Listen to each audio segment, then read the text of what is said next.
The barn door hung askew on rusted hinges, creaking in the bitter mountain wind that swept down from the peaks like the breath of winter itself.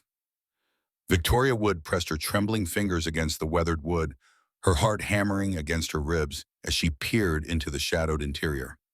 The scent of hay and old timber filled her nostrils, but beneath it lay something else, something that made her stomach clench with desperate hunger. Eggs, fresh eggs from the chickens that roosted in the far corner, their soft clucking barely audible over the howling wind. She had not eaten in 3 days. The thought struck her like a physical blow, and she pressed one hand against her hollow stomach, feeling the sharp edges of her ribs beneath the thin fabric of her worn dress. 3 days since she had fled her stepfather's house in the valley below. 3 days since she had discovered the truth about what he intended to do with her. The memory of his leering face and the stack of coins on the kitchen table made bile rise in her throat. She would rather starve in these mountains than submit to such a fate. But now, standing before this barn in the gathering dusk, starvation seemed a very real possibility. Victoria glanced over her shoulder at the cabin that sat 50 yards away, smoke rising from its stone chimney in a steady gray column. No light showed in the windows, and she had watched long enough to know that whoever lived here had not stirred for the past hour. The isolation of this place worked in her favor. She was miles from the nearest settlement, high up on a ridge where few people ventured, especially as winter approached. The wind picked up, sending her dark hair whipping across her face and cutting through her thin shawl like knives. She shivered violently, her teeth chattering as she pushed the barn door open just wide enough to slip inside. The warmth hit her immediately, the blessed relief of being out of that merciless wind, and she nearly sobbed with gratitude. The barn was larger than it had appeared from outside, with high rafters that disappeared into shadow above her head. Hay bales were stacked along one wall, and she could see the dark shapes of farm tools hanging from wooden pegs. But it was the soft rustling from the far corner that drew her attention, the gentle sounds of chickens settling for the night. Victoria crept forward, her bare feet silent on the dirt floor. She had lost her shoes somewhere during her flight through the forest, and her feet were cut and bruised, leaving small dark spots on the ground behind her. Each step sent sharp pains up her legs, but she forced herself to continue. The chickens were so close now, and where there were chickens, there would be eggs. The nesting boxes were crude but functional, built into the wall with care and attention to detail. Victoria could see the pale shapes of eggs nestled in the straw, and her mouth watered so intensely that she had to swallow hard to keep from drooling. Her hands shook as she reached for the nearest egg, her fingers closing around its smooth, warm surface. It was perfect, unblemished and fresh, still warm from the hen that had laid it. Victoria brought it close to her face, inhaling the faint, clean scent of it. She could crack it open right here, drink it raw if she had to. The thought of food, any food, made her stomach cramp with need. Before we see how this ends, tell us where you are watching from and hype this video in the comments. She was so focused on the egg in her hands that she almost missed the sound of boots on the wooden porch of the cabin. Almost. The heavy, measured footsteps cut through her hunger-induced fog like a splash of ice water, and she froze, the egg clutched against her chest. The footsteps stopped. A door creaked open, then closed with a soft thud that seemed to echo in the stillness. Victoria held her breath, straining to hear over the wild beating of her heart. For a long moment there was nothing but the wind and the soft murmuring of the chickens. Then the footsteps resumed, moving away from the cabin and toward the barn. Toward her. Victoria looked around desperately for somewhere to hide, but the barn offered little concealment. The hay bales were too far away, and the shadows were not deep enough to hide a person. The footsteps were getting closer now, and she could hear something else, a low humming, as if whoever was approaching was completely at ease, unaware of any intrusion. She pressed herself against the wall beside the nesting boxes, clutching the stolen egg so tightly that she feared it might crack. The barn door groaned as it was pushed open wider, and a shaft of fading daylight cut across the floor, followed by the dark silhouette of a man. He was tall, broader through the shoulders than any man she had ever seen, with hair that caught the last rays of sunlight filtering through the doorway. He moved with the easy confidence of someone completely at home in his surroundings, and so and Victoria could see the outline of suspenders over a heavy wool shirt. In his hands, he carried what appeared to be a bucket, and the humming continued, a low, tuneless sound that somehow managed to be both soothing and terrifying. The man stepped fully into the barn and paused, his head turning slightly as if he sensed something amiss. Victoria pressed herself harder against the wall, praying that the shadows would hide her, that he would simply collect whatever he had come for and leave.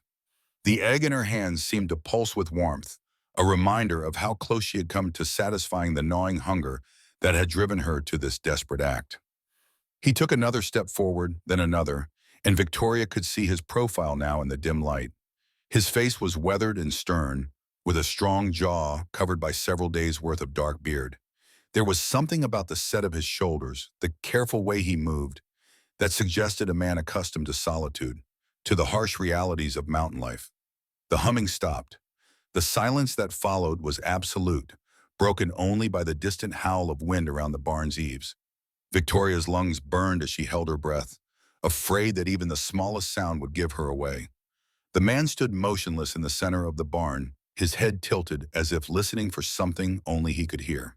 Then he spoke, his voice low and rough, carrying the accent of these mountains. "I know you are in here."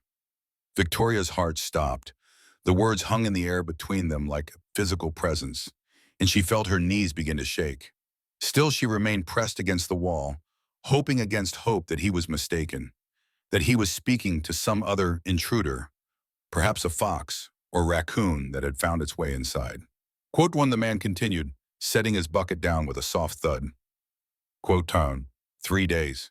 He had known she was there for 3 days and had done nothing to stop her, had simply watched and waited. Victoria felt a flush of shame burn across her cheeks. She had thought herself so careful, so clever in her surveillance of this place. Instead, she had been as obvious as a hawk circling overhead. Quote 3, the man said, his tone neither angry nor threatening, simply matter of fact. Quote 4, Victoria remained frozen against the wall, her mind racing. If she stayed hidden, perhaps he would eventually give up and leave. But even as the thought crossed her mind, she knew it was foolish.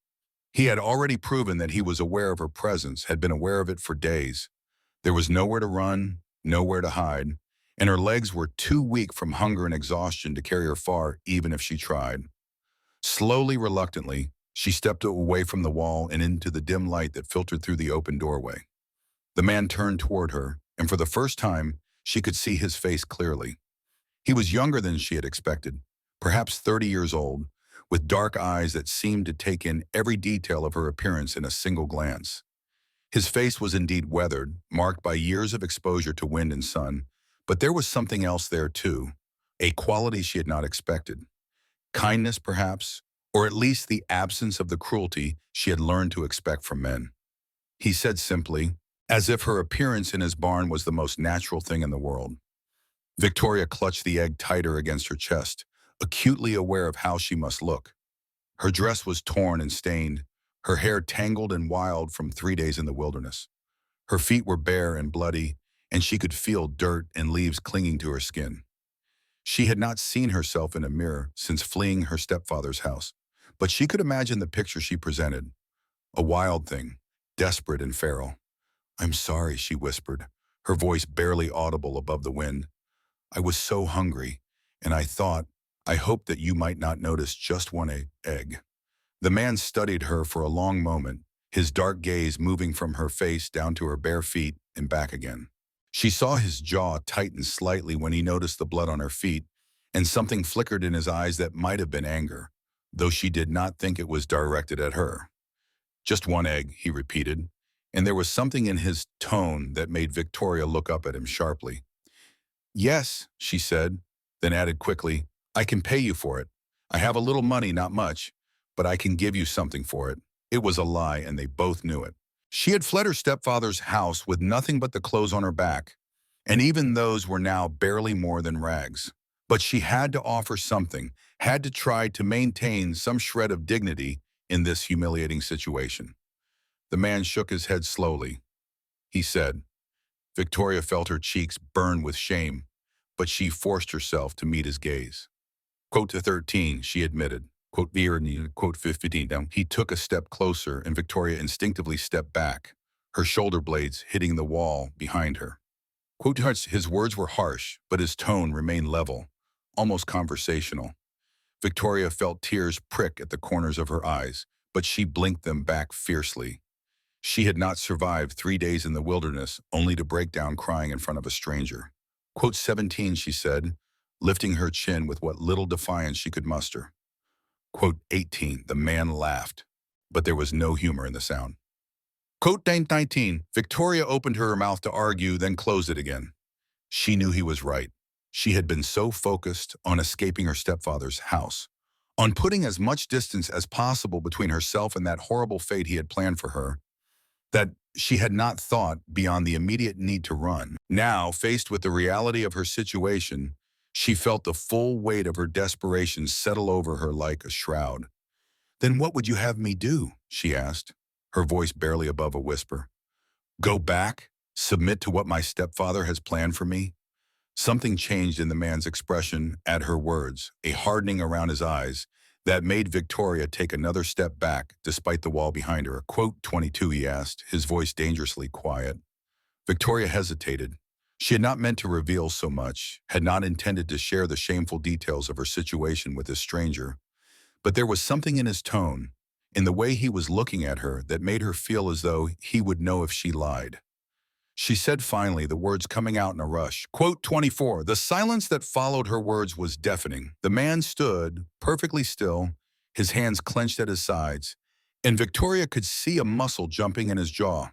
When he finally spoke, his voice was so low that she had to strain to hear it. It was not a question, but Victoria nodded anyway, unable to trust her voice. The shame of it, of being reduced to nothing more than a commodity to be traded for her stepfather's debts, threatened to overwhelm her. She had told herself that running was the brave choice, the right choice, but now she wondered if she had simply delayed the inevitable. How long could she survive out here alone? How long before hunger and cold drove her back down the mountain, back to the fate that awaited her? The man was quiet for a long time, his gaze fixed on some point beyond her shoulder. When he finally looked at her again, there was something new in his expression, something that made Victoria's breath catch in her throat. Quote, 26, he said. Quote, 27, Victoria stared at him, certain she had misheard. Quote, 28, Noah moved to the bucket he had set down earlier and picked it up, walking past her to the nesting boxes. Victoria pressed herself against the wall to give him room, watching as he began collecting eggs with practiced efficiency. His hands were large and calloused, she noticed, the hands of a man accustomed to hard physical labor. Quote, Duarte, he said without looking at her. Quote, 30, quote, Yars, Victoria asked, her voice tight with suspicion. She had learned long ago that men did not offer help without expecting something in return, and the something they expected was usually more than she was willing to give. Noah paused in his egg collecting and turned to look at her, his dark eyes serious. Quote, 32, Victoria felt her heart begin to race. Quote, Thersha, quote, Trandon, the word was sharp, definitive. Quote, 35, it sounded too good to be true, and Victoria's experience had taught her to be deeply suspicious of anything that sounded too good to be true.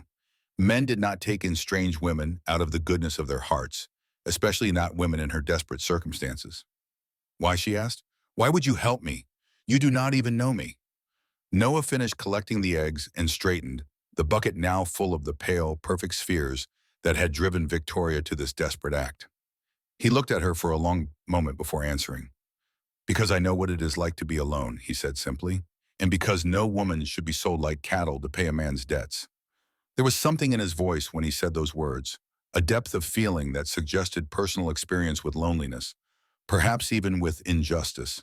Victoria found herself studying his face more carefully, noting the lines around his eyes that spoke of squinting into harsh sunlight, the calluses on his hands that told of years of hard work. You live here alone, she asked. For the past 5 years, Noah confirmed, since I bought this land and built the cabin. It is a hard life, but a peaceful one. Why have you never married? The question slipped out before Victoria could stop it, and she immediately regretted her boldness. But Noah did not seem offended by her curiosity. Instead, he smiled slightly, the first genuine expression of warmth she had seen from him. "Who would I marry?" he asked. "The nearest settlement is a day's ride down the mountain, and the women there are either already spoken for or looking for men with more to offer than a small farm and a hard life in the wilderness." Victoria nodded, understanding more than he probably realized. She had grown up in one of those settlements, had seen how women were expected to marry for security and status rather than affection or compatibility. A man like Noah, living alone on a mountain farm, would indeed have little to offer by those standards. "And you truly expect nothing from me beyond housework?" she asked, still unable to believe that such an arrangement was possible. "I give you my word," Noah said solemnly. "You would be safe here, Victoria. Safer than you have been in a very long time, I suspect." The sound of her name on his lips startled her. She had not told him what she was called, had not introduced herself in any way. Seeing her confusion, Noah's mouth quirked up in what might have been amusement. He said, Victoria felt a chill that had nothing to do with the mountain air. If Noah had heard about her flight, then others would have heard as well. Her stepfather would know which direction she had gone, might even now be searching for her. The thought of being dragged back to face the fate he had planned for her made her stomach clench with terror. She asked, her voice barely a whisper. Noah's expression darkened. "He already has. Sent men up the mountain 2 days ago, asking questions, offering a reward for information about your whereabouts." The bucket of eggs slipped from Noah's hands, hitting the dirt floor with a dull thud. Several eggs cracked, their contents seeping into the earth, but neither of them paid any attention to the waste. Victoria felt the world tilt around her, her vision graying at the edges as the full implications of his words sank in. She whispered, her legs suddenly too weak to support her weight. She slumped against the wall, her hands pressed flat against the rough wood behind her. Quote 54. Noah corrected, his voice calm despite the gravity of the situation. Quote 55. Victoria wanted to feel relief at his words, but the fear had taken root too deeply. Gregory Sanders was not a man who gave up easily, especially when money was involved. If he had sent men looking for her once, he would send them again and again, until he found what he was seeking. She said, her voice shaking. Quote 57. Noah crouched down and began gathering the unbroken eggs, his movements deliberate and unhurried. Quote 58. He said without looking up. Quote 59. Victoria hesitated. Speaking the name aloud felt like summoning a demon. But Noah deserved to know what he was potentially involving himself in by helping her, she said finally, the words tasting like ash in her mouth. Noah's hands stilled on the eggs, and Victoria saw his shoulders tense beneath his wool shirt. He knew the name then. Most people in this part of the territory did, even those who lived as isolated as Noah seemed to. Henry King was a man who had built his fortune on the misery of others.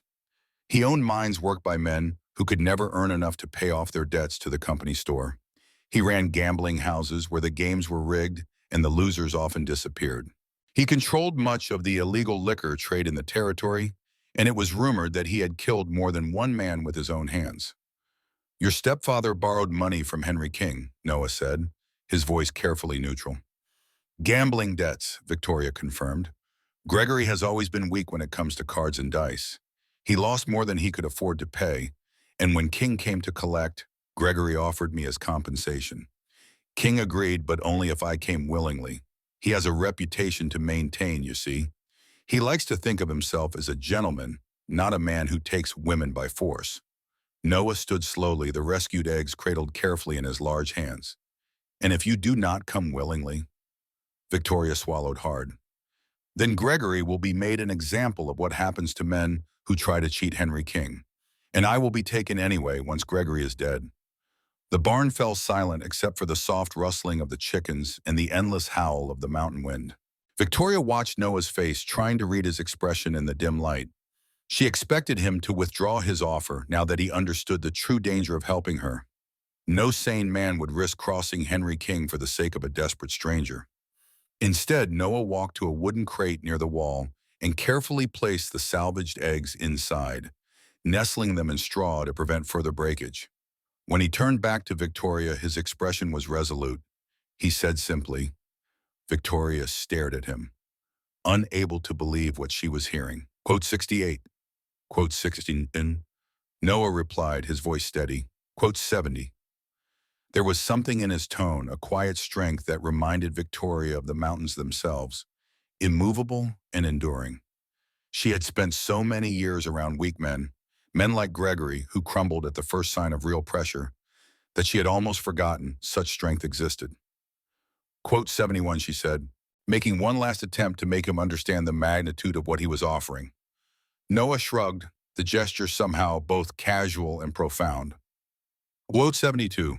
Victoria felt tears spring to her eyes at his words, the first tears she had allowed herself since fleeing Gregory's house. They were not tears of despair this time, but something else entirely.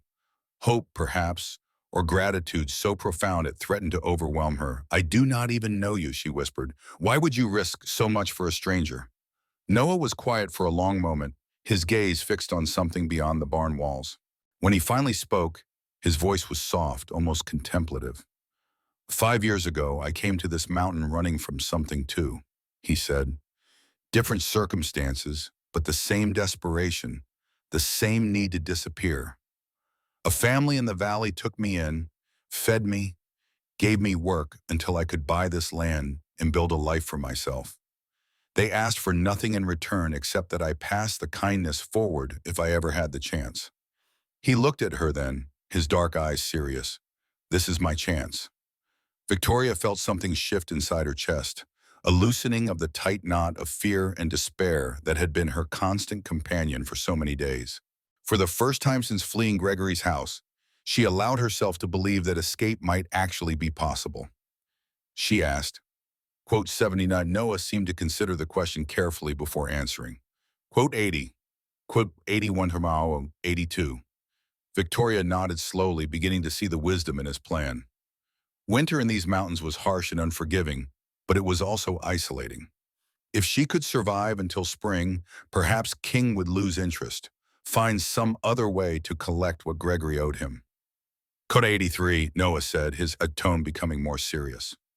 Quote 84. The finale of his words sent a chill through Victoria, but she forced herself to consider what she would actually be giving up. Gregory had never been a true father to her, and her mother was long dead. There were no friends who would miss her, no suitors whose hearts would be broken by her absence. Her old life had been little more than a prison anyway, a series of restrictions and expectations that had grown more suffocating with each passing year. She said finally. Noah nodded once, as if settling a business transaction. Quote 87. He moved toward the barn door, then paused and looked back at her. Quote 88, he said, nodding toward the one she still clutched in her hands. Quote 89. Victoria followed him out of the barn and across the yard to the cabin, her bare feet crunching on the frost-covered ground. The wind cut through her thin dress like knives, but the promise of warmth and food gave her strength to keep moving. The cabin was larger than it had appeared from a distance, built of solid logs with a stone foundation that spoke of permanence and careful craftsmanship. Noah pushed open the heavy wooden door and gestured for her to enter first. The interior was warm and inviting, lit by the glow of a fire crackling in a large stone fireplace. The main room served as both kitchen and living area, with a sturdy wooden table, 2 chairs, and shelves lined with books and supplies. Everything was clean and well organized, the home of a man who took pride in his surroundings despite living alone.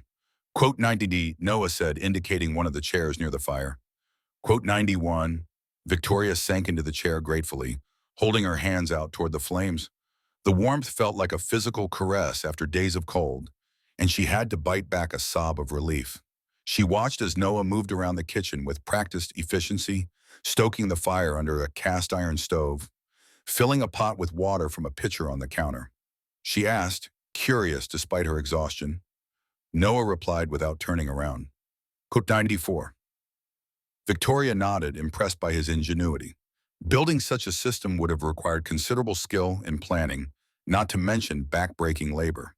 She was beginning to understand that Noah Hughes was not just a simple mountain farmer, but a man of intelligence and capability. He cracked several eggs into a pan, adding what appeared to be wild onions and herbs. The smell that rose from the cooking food made Victoria's mouth water so intensely that she had to swallow repeatedly to keep from embarrassing herself. Tell me about your stepfather, Noah said as he cooked, his tone conversational. How long has he been in debt to King? Victoria considered her words carefully. About 6 months. It started small, just a few dollars lost at cards. But Gregory is the type of man who believes his luck is always about to change. So he kept playing, kept borrowing, convinced that the next hand would win back everything he had lost. And your mother? What happened to her? The question was gentle, but it still made Victoria's chest tighten with old grief. Quote 99. No, Noah nodded understanding, sliding the cooked eggs onto a plate and bringing it to her along with a thick slice of bread and a cup of what appeared to be milk. Victoria stared at the food for a moment, hardly able to believe it was real. Quote 100, Noah said simply, settling into the chair across from her. Victoria did not need to be told twice. She fell upon the food with desperate hunger, barely pausing to chew as she devoured the eggs and bread. The milk was rich and creamy, obviously fresh from a bomb, and she drank it so quickly that it made her stomach cramp. Only when the plate was empty did she look up to find Noah watching her with an expression of concern mixed with something that might have been pity. He asked, quote Bono, Victoria admitted, wiping her mouth with the back of her hand. Quote 103, Noah shook his head, his jaw tightening. Quote Variana, quote Victoria said quietly. Quote 100, something flickered in Noah's eyes at her words, and Victoria wondered what memories her mention of maternal disappointment had stirred in him. Your mother sounds like she was a strong woman, he said. She was, stronger than Gregory ever deserved. She married him for security after my father died, but I think she regretted that choice in the end. Gregory was charming when he wanted to be, but he was also weak, and weakness in a man can be more dangerous than outright cruelty. Noah nodded as if he understood exactly what she meant. Weak men make desperate choices, and desperate choice often hurt innocent people. Is that what happened to you? Victoria asked, emboldened by the food in her stomach and the warmth of the fire. Is that why you came to this mountain 5 years ago? Noah was quiet for so long that Victoria thought he might not answer. When he finally spoke, his voice was carefully controlled, as if he was choosing each word with great care. I trusted the wrong person, he said simply. Someone I thought was a friend. It cost me everything I had built, everything I thought I was. Coming here was not so much a choice as a necessity. Victoria sensed there was much more to the story, but she did not press. They were both refugees from their past lives, both seeking sanctuary in this isolated place. The details of how they had arrived here mattered less than the fact that they had found each other. I should show you where you will sleep, Noah said, rising from his chair. You look ready to collapse. He led her to a small room off the kitchen that was currently filled with supplies and equipment. It was not large, but it had a window that looked out over the valley below, and Victoria could see that it would be comfortable once cleared out. I will move these things tomorrow, Noah said, gesturing to the stored items. For tonight, you can sleep on the sofa near the fire. I will get you some blankets. Victoria nodded gratefully, too exhausted to care where she slept as long as it was warm and safe. Noah disappeared into what she assumed was his bedroom and returned with an armload of thick wool blankets and a pillow. The fire should keep the room warm through the night, he said, arranging the bedding on the sofa. If you need anything, my room is just there. He pointed to a door on the far side of the main room. Thank you, Victoria said, the words feeling inadequate for the magnitude of what he was offering her. I know I can never truly repay you for this kindness, but I will try to be worthy of it. Noah paused in his arrangement of the blankets and looked at her seriously. You do not owe me anything beyond what we agreed upon. This is not charity, Victoria. This is a business arrangement that benefits us both. You need protection and shelter, and I need help with the farm. Nothing more complicated than that. But Victoria could see in his eyes that it was already more complicated than that, at least for her. In the space of a few hours, this stranger had shown her more genuine kindness than she had received in years. The knowledge that such men existed, that there were still people in the world capable of selfless acts, was almost overwhelming. Good night, Noah, she said softly. Good night, Victoria. Sleep well. Tomorrow we will begin making this arrangement work. Victoria woke to the sound of an axe biting into wood, the rhythmic thunk, thunk, thunk cutting through the pre-dawn silence like a heartbeat. For a moment she lay still beneath the warm wool blankets, disoriented by the unfamiliar surroundings.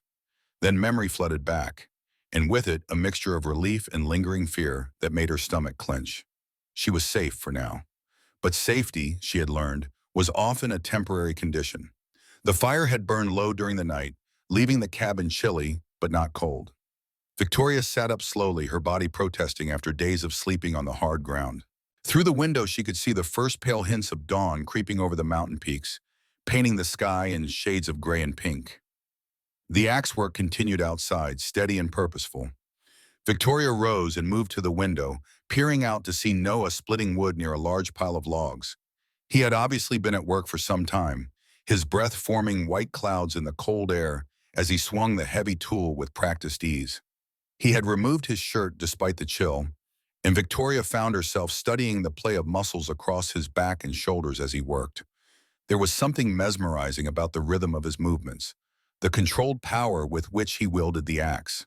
This was a man accustomed to hard physical labor, someone who had built his strength through years of demanding work rather than idle exercise.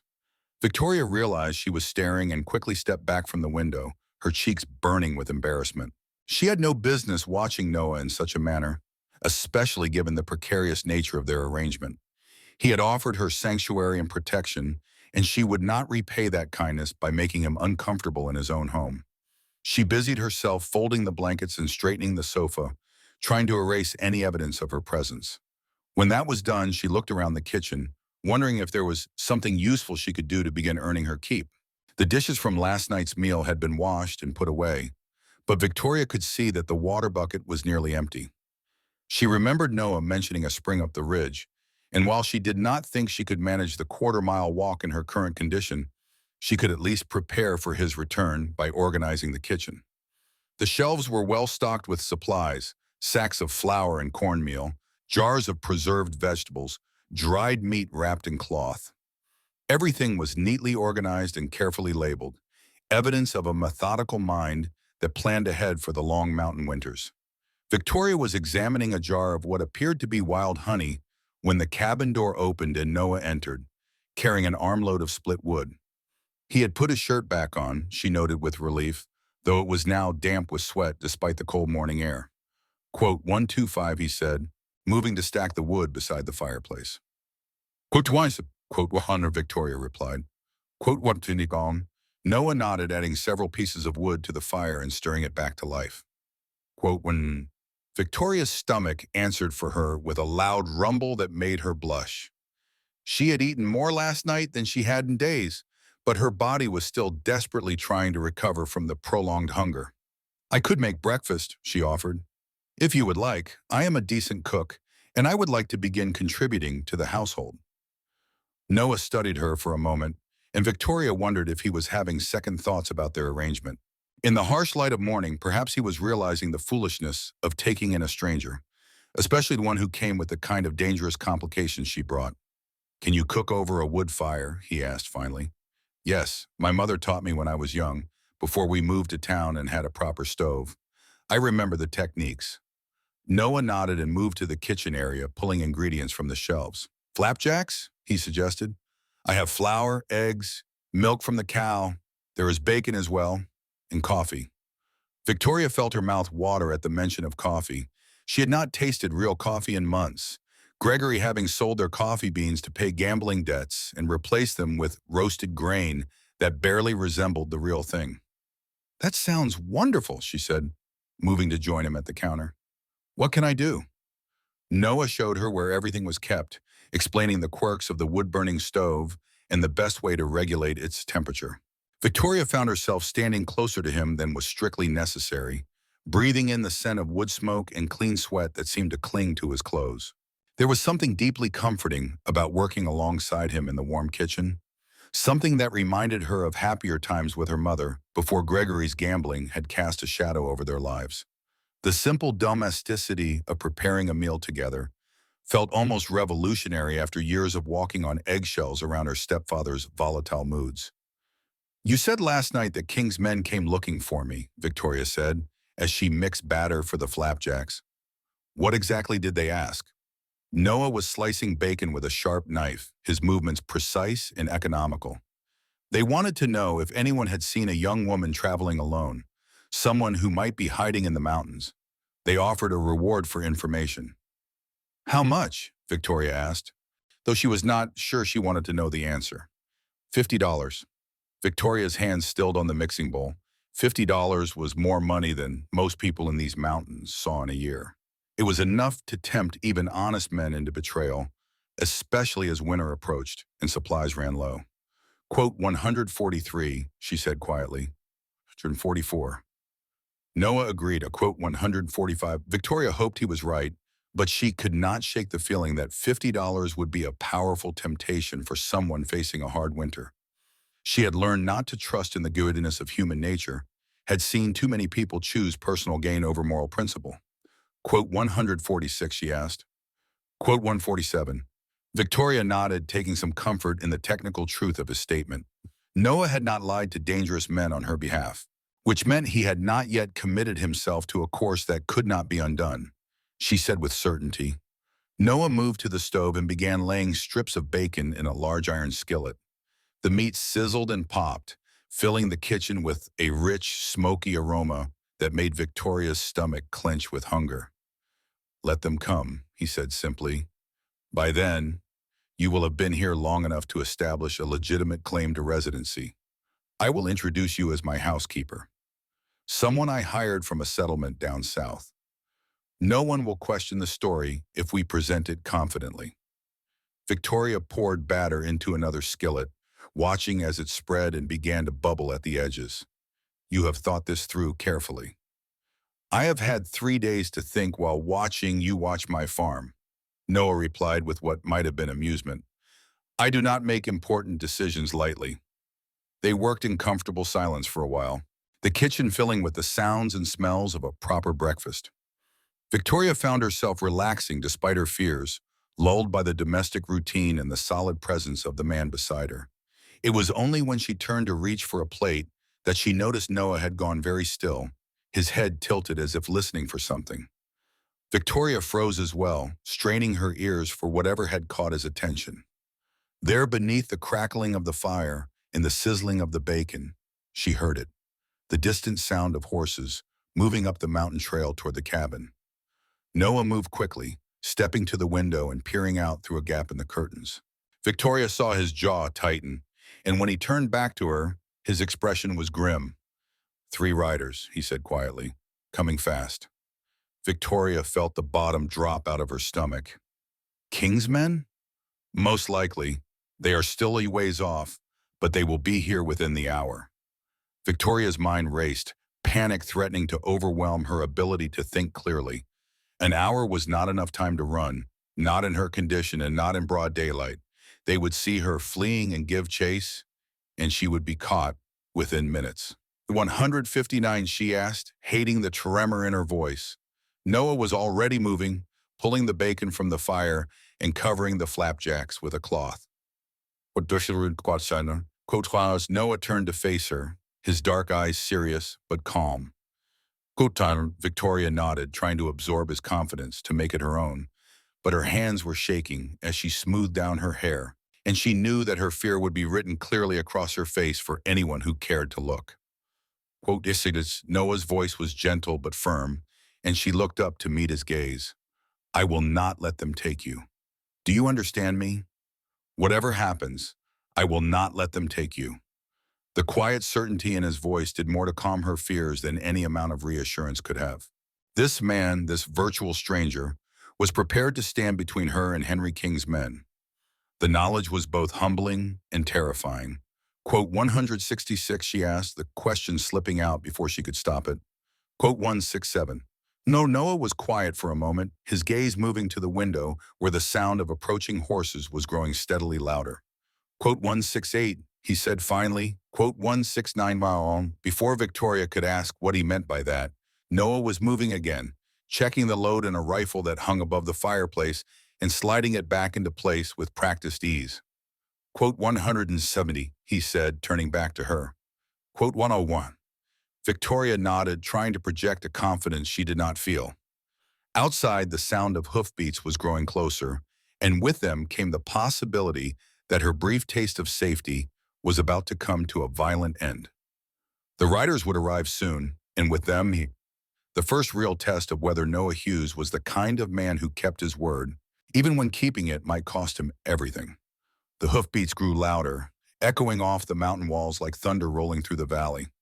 Victoria pressed herself against the kitchen wall, her heart hammering so violently she was certain it could be heard throughout the cabin. Noah moved with calm efficiency, adjusting the curtains to block the view from outside while still allowing him to observe the approaching riders. Good point, he confirmed quietly, his voice steady despite the gravity of their situation. Victoria felt her legs threaten to give way beneath her. The brief respite of safety she had enjoyed was about to end, and with it, perhaps her life as a free woman. She thought of Henry King's reputation, of the stories whispered about what happened to people who crossed him, and bile rose in her throat. "I cannot do this," she whispered, her voice barely audible. "They will see right through any deception. I am not an actress. Noah, I am just a frightened girl who has been running for days." Noah turned from the window and crossed to her in 2 quick strides. Before she could react, he had taken her face in his hands, his calloused palms warm against her cheeks. His dark eyes locked onto hers, and she found herself unable to look away. "Listen to me," he said, his voice low and intense. "You are not just a frightened girl. You are a woman who had the courage to flee an impossible situation, who survived 3 days alone in the wilderness with nothing but determination. You are stronger than you know, Victoria Wood, and you will not let these men see your fear." His words washed over her like a benediction, and Victoria felt some of her panic begin to recede. There was something in his gaze, a quiet strength that seemed to flow into her through the connection of his hands on her face. "What if they recognize me?" she asked. "What if Gregory has given them a detailed description?" "Then we will deal with that when it happens," Noah replied. "But right now, you need to become the woman you are pretending to be. You are my housekeeper, hired 2 weeks ago. You have been living here, working here, belonging here. That is your reality now." Victoria nodded, drawing in a shaky breath and trying to center herself. Noah was right. She had survived this long by being adaptable, by finding strength she did not know she possessed. She could do this. She had to do this. Noah released her face and stepped back, his expression becoming businesslike. "When they arrive, I will greet them outside. You stay in the kitchen, continue preparing breakfast as if nothing unusual is happening. If they ask to speak with you, be polite but not overly friendly. You are a working woman, not someone who has time for idle conversation." "What if they ask about my background, where I came from?" "You are from a settlement called Cedar Falls, 3 days south of here. Your family died in a fire, and you came north looking for work. I hired you because I needed help preparing for winter. Keep the story simple and consistent." Victoria committed the details to memory, grateful for Noah's foresight in creating a plausible background. The hoofbeats were very close now, and she could hear the jingle of harness and the low murmur of voices. Noah said, moving toward the door. Quote 186. He stepped outside, closing the door firmly behind him, and Victoria was left alone with her racing heart and the smell of bacon growing cold in the pan. She forced herself to move, to return to the stove, and continue the breakfast preparations, as if her life did not depend on the performance she was about to give. Through the kitchen window, she could see Noah walking toward the 3 mounted men who had pulled up in front of the cabin. They were rough-looking individuals, the kind of men who made their living through intimidation and violence. The leader was a tall, thin man with a scarred face and cold eyes that seemed to take in every detail of his surroundings. The other 2 were younger but no less dangerous looking, their hands resting casually on the guns at their hips. Victoria strained to hear their conversation, but the thick cabin walls muffled their voices to indistinct murmurs. She continued cooking, her hands moving automatically while her mind focused entirely on the drama unfolding outside. The conversation seemed to go on forever, though Victoria knew it could only have been a few minutes. She saw Noah gesture toward the cabin at one point, and her stomach clenched with terror. Were they asking to search the place? To speak with her? Finally, the scarred man dismounted and began walking toward the cabin. Victoria's hands stilled on the skillet, her breath catching in her throat. This was it, the moment of truth. The cabin door opened, and Noah entered first, followed by the stranger.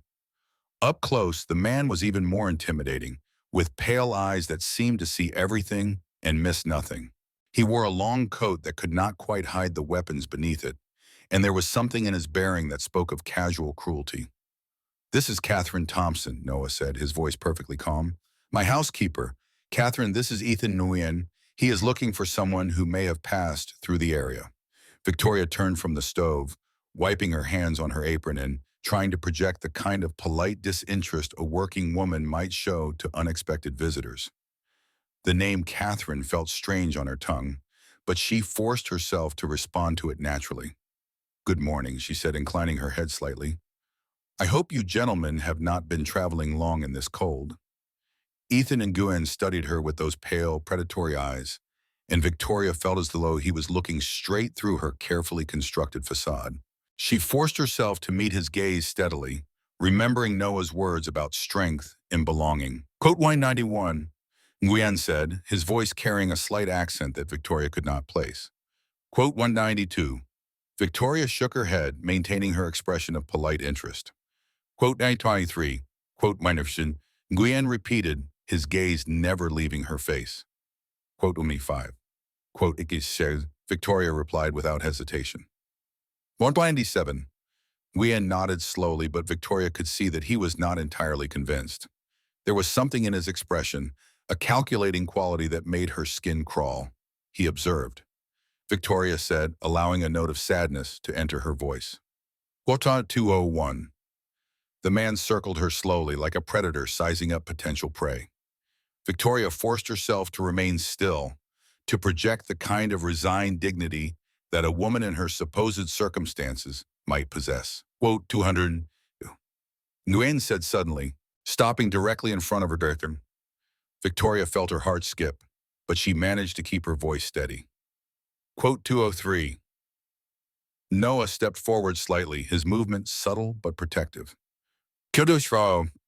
Nguyen's pale eyes flicked to Noah, and Victoria saw something dangerous flash in their depths.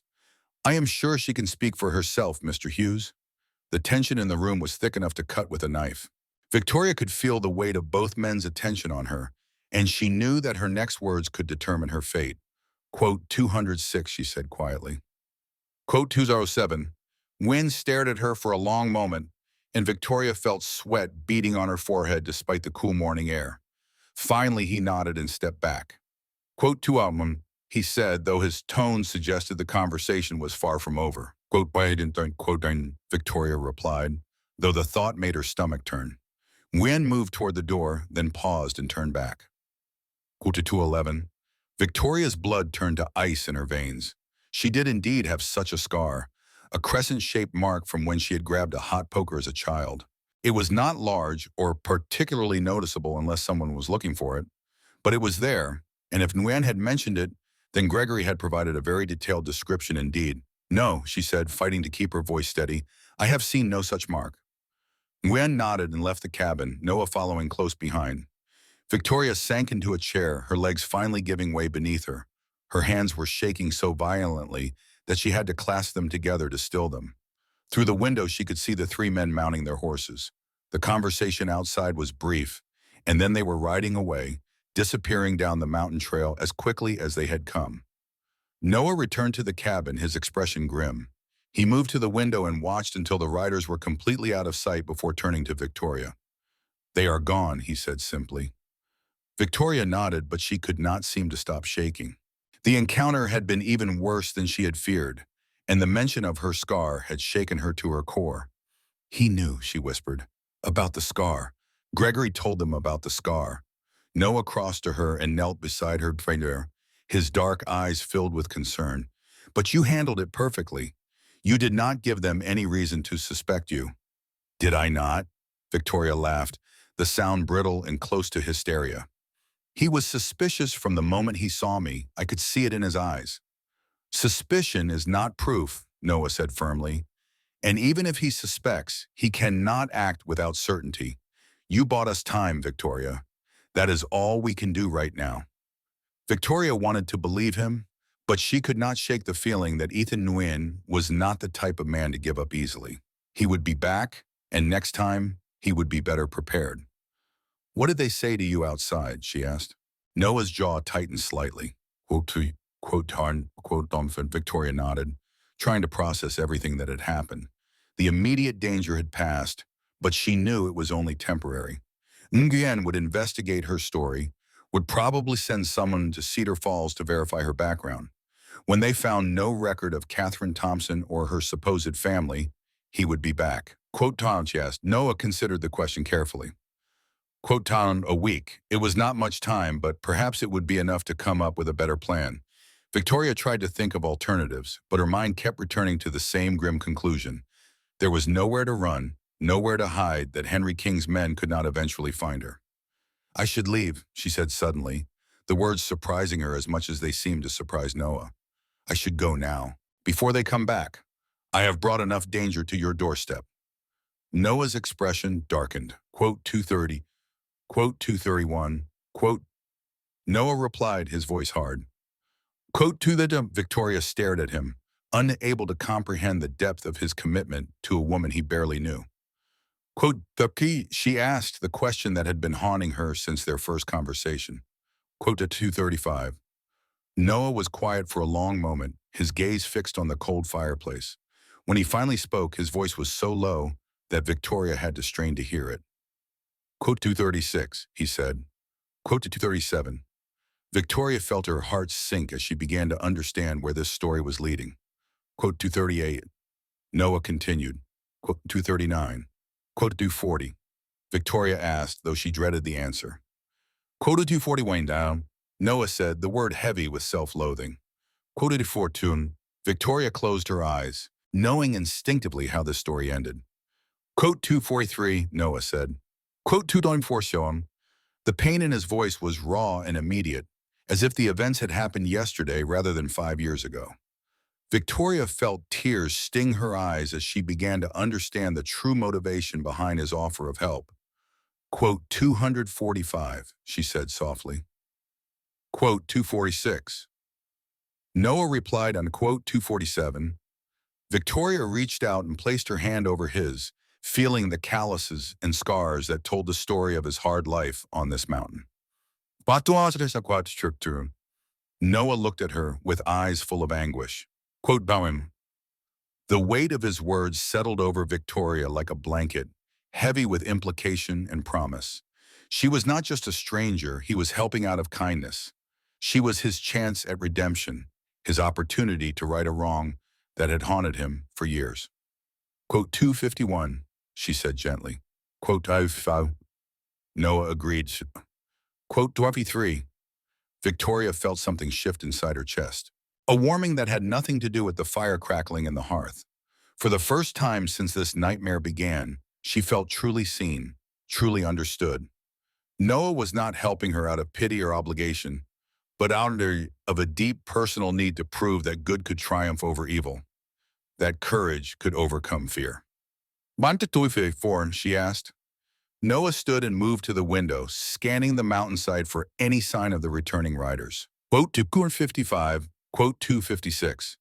Noah turned back to her, and Victoria saw a hardness in his expression that had not been there before.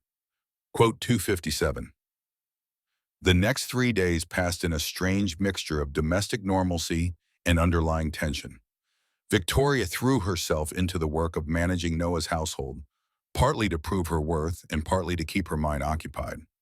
She cleaned the cabin from top to bottom, organized the supplies for winter, and learned the routines of caring for the animals. Noah moved her belongings into the small room off the kitchen, clearing out the stored equipment and making the space comfortable with a narrow bed, a washstand, and a small chest for her few possessions. He worked with quiet efficiency, asking no questions about her preferences and making no assumptions about her needs. Victoria found herself studying him as he worked, noting the careful way he handled her things, the respect he showed for her privacy even in such close quarters. She had lived with Gregory for 2 years after her mother's death, and he had never shown such consideration for her comfort or dignity. The work around the farm was harder than anything Victoria had done before, but she found it satisfying in a way that surprised her. There was something deeply gratifying about collecting eggs from chickens that no longer saw her as a threat, about churning butter that would grace their table, about preserving vegetables that would sustain them through the long winter ahead. Noah proved to be a patient teacher, showing her the best techniques for various tasks without making her feel ignorant or clumsy. He seemed to understand instinctively when she was struggling and would quietly step in to help without making her feel like a failure. On the second day, he taught her to milk the cow, a gentle brown creature named Bessie, who seemed to sense Victoria's nervousness and stood patiently while she fumbled with the unfamiliar task. "She knows you are learning," Noah said, his voice calm and encouraging. "Animals are good judges of character. Bessie would not be so patient with someone she did not trust." Victoria found comfort in his words, in the idea that this simple creature had accepted her presence without question or judgment. It was more acceptance than she had received from most humans in her life. On the third day, Noah began teaching her to shoot. He started with an old rifle, showing her how to hold it properly, how to sight down the barrel, how to squeeze the trigger smoothly rather than jerking it. "Why are you teaching me this?" Victoria asked as she struggled to hit a target he had set up against a distant tree. "Because you need to be able to protect yourself," Noah replied simply. "I will not always be here to stand between you and danger." The thought of Noah leaving, even temporarily, filled Victoria with a terror that surprised her with its intensity. In just a few days, she had come to depend on his steady presence, his quiet strength. The idea of facing Henry King's men alone was almost unbearable. She asked, trying to keep her voice casual. Victoria's hands tightened on the rifle. "Inquiries. I want to know more about Ethan Nguyen and his men, who they are, where they come from, what their reputation is in these parts. Information is a weapon, Victoria, sometimes more powerful than guns." Victoria nodded, understanding the wisdom in his approach. The more they knew about their enemies, the better they could prepare for the next encounter. She was getting better with the rifle, her shots growing more accurate with each attempt. Noah was a good teacher, patient and encouraging without being condescending. He seemed to understand that her life might depend on these skills, and he took her education seriously. It was on the evening of the third day that they heard the sound they had been dreading. Hoofbeats on the mountain trail, approaching fast in the gathering dusk. Noah was at the window instantly, his rifle in his hands. Victoria joined him, peering out into the fading light to see a single rider approaching the cabin at a gallop. "Just one," Noah observed, though his voice remained tense. The rider pulled up in front of the cabin and dismounted quickly, his movements urgent. Victoria could see that it was not one of the men who had visited before, but someone younger, perhaps a boy of 16 or 17. Noah opened the door cautiously, keeping his rifle ready but not obviously threatening. "What do you want?" he called out. The boy stepped into the circle of light cast by the cabin windows, and Victoria could see that his face was flushed with exertion and fear. "Mr. Hughes?" the boy asked, his voice cracking slightly. "My name is Noah Peterson. I live down the mountain with my family. My pa sent me to warn you." Noah lowered his rifle slightly. "Warn me about what?" "Those men who came asking questions about the missing woman," young Peterson said, glancing nervously around as if he expected them to emerge from the shadows. "They are coming back tomorrow, and they are bringing more men with them. A lot more men." Victoria felt her blood turn to ice. This was what she had been dreading. What she had known was inevitable. Ethan Nguyen had not been satisfied with their first encounter, and now he was returning with reinforcements. "How many men?" Noah asked, his voice deadly calm. "My pa counted at least a dozen riders when they passed our place this afternoon," Peterson replied. "Maybe more. They are camped about 5 miles down the mountain, and they plan to search every cabin and farm on this ridge." Noah nodded grimly. "Thank you for the warning. Tell your father I appreciate the risk he took in sending you." Young Peterson nodded and turned to go, then paused and looked back. "Mr. Hughes, my pa says to tell you that whatever trouble you might be in, you have friends down the mountain. Good people who do not like to see honest folks bullied by outsiders." With that, the boy mounted his horse and disappeared back into the darkness, leaving Noah and Victoria alone with the terrible knowledge of what was coming.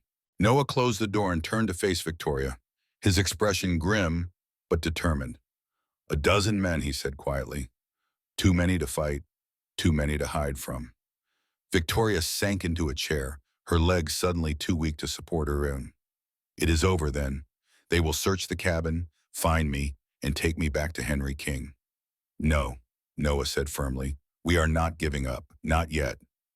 Victoria looked at him with desperate hope. What can we do against so many men? Noah moved to a chest in the corner of the room and began pulling out items. Rope, a heavy coat, supplies that looked like they were meant for traveling. We leave, he said simply, tonight, before they arrive. Victoria stared at him. Leave, but where can we go? They will track us, hunt us down. Not if we go where they cannot follow, Noah replied. There are places in these mountains, high places where only someone who knows the land intimately can survive. I have been exploring these peaks for 5 years. Victoria, I know places where we can wait out the winter, places where King's men will never find us. The plan was audacious and terrifying in equal measure. To flee into the high mountains as winter approached was almost certainly suicide. But staying meant certain capture, and that was a fate worse than death. What about the farm? Victoria asked. Your animals? Your home? Something flickered in Noah's eyes, a pain that he quickly suppressed. Quote 292, he shrugged, but Victoria could see the effort it cost him. Quote 293, Victoria understood what he was not saying. This cabin represented 5 years of his life. 5 years of building something from nothing, of creating a home and a future. He was willing to abandon it all for her, a woman he had known for less than a week. She said, her voice breaking. Quote 295, quote 296, Noah replied, quote 297. He continued packing with methodical efficiency, gathering supplies for what would be a desperate journey into the wilderness. Victoria watched him, torn between gratitude and guilt, between hope and despair. She asked. Victoria thought about what he was offering, about what it would mean to spend months alone with this man in the wilderness. The intimacy of such an arrangement was both thrilling and terrifying. She barely knew Noah Hughes, yet she was about to entrust her life to him completely. Quote 300, she asked, trying to focus on practical concerns. Quote 301, Noah explained. Quote throw. Victoria nodded, trying to convince herself that this desperate plan had a chance of success. The alternative was to remain here and face capture, and that was simply not acceptable. Quote 30, she asked. Quote 30, Noah handed her the heavy coat he had pulled from the chest. Quote 3, he said quietly. Quote 3, Victoria took the coat, noting its quality and the care with which it had been maintained. Quote 307, quote 308, Noah corrected, his voice becoming distant. Quote 309. Victoria felt a pang of sympathy for this man who seemed to have lost so much. First Mary, then his sister, and now he was preparing to lose his home as well. Yet he faced each loss with the same quiet dignity, the same determination to keep moving forward. Quote 3N, she said softly. Noah nodded acknowledgement of her sympathy, then returned to his packing. Quote 311, he said. Quote 312. Victoria looked around the cabin that had briefly been her sanctuary, memorizing the details of the place where she had found safety and kindness. She had a feeling she would never see it again, and the thought filled her with unexpected sadness. Quote 3, she said suddenly, struck by a thought that chilled her to the bone. Quote 3, Noah paused in his packing and considered her words seriously. He admitted. Quote 3, Victoria nodded, accepting the logic of his argument, even as fear gnawed at her stomach. They were choosing between certain death and probable death, and that was hardly a comforting choice. Noah finished packing and shouldered a large pack that looked impossibly heavy. He handed Victoria a smaller pack and helped her adjust the straps so that the weight was distributed properly. Quote 3-1, son, he asked, his dark eyes serious in the firelight. Victoria looked around the cabin one last time, at the warm fire and the comfortable furniture, at the life she was about to leave behind. Then she looked at Noah, at this man who was willing to risk everything for her sake, and felt a surge of determination. Quote 318, she said, and meant it. Noah nodded and moved to the door, pausing with his hand on the handle. Quote 319. Victoria thought about Henry King and the fate that awaited her if she were captured.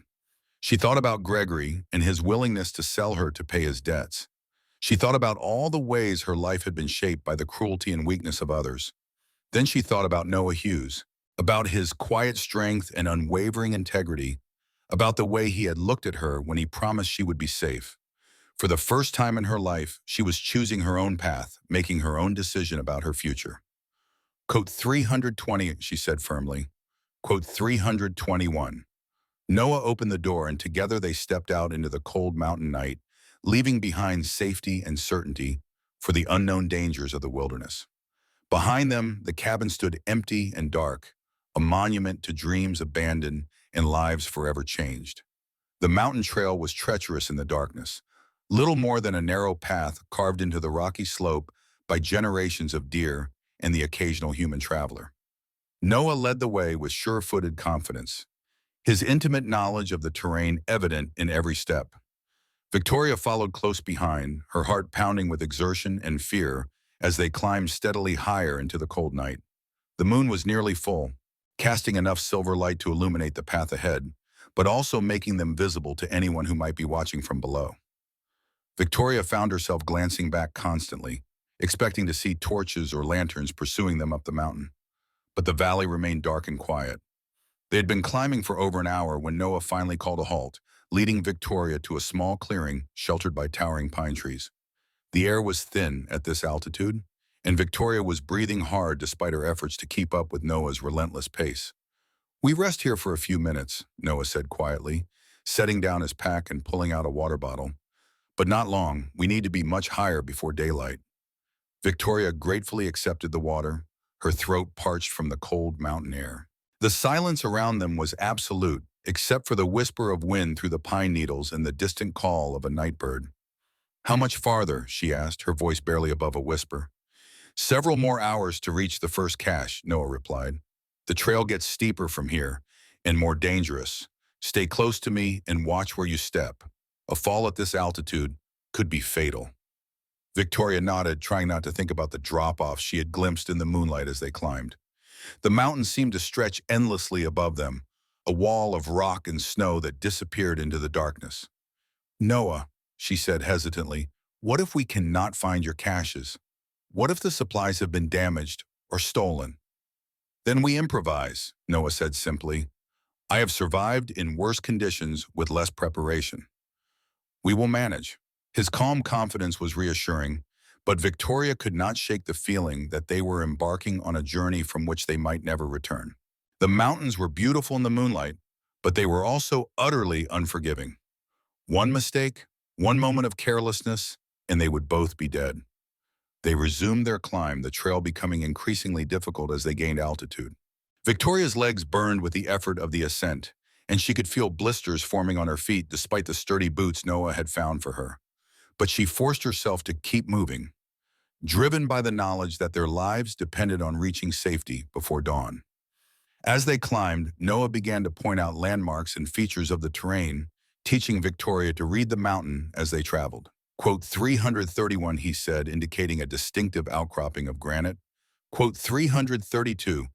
Victoria committed the landmark to memory, along with the dozens of others Noah had shown her during their ascent. She was beginning to understand that survival in these mountains required more than just physical endurance.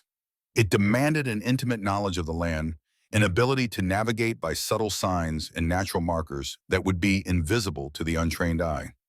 The trail branched several times as they climbed, and Noah chose their path with the confidence of long familiarity. Victoria realized that he was deliberately taking them along routes that would be difficult for mounted men to follow, paths that required knowledge of the mountain's hidden secrets. "How do you know all of this?" she asked during another brief rest. "These trails, these hiding places?" Noah was quiet for a moment, his gaze fixed on the valley far below them. "I spent my first winter on this mountain, learning every path, every cave, every source of water. I was running from something too, remember? I needed to know that I could disappear if necessary."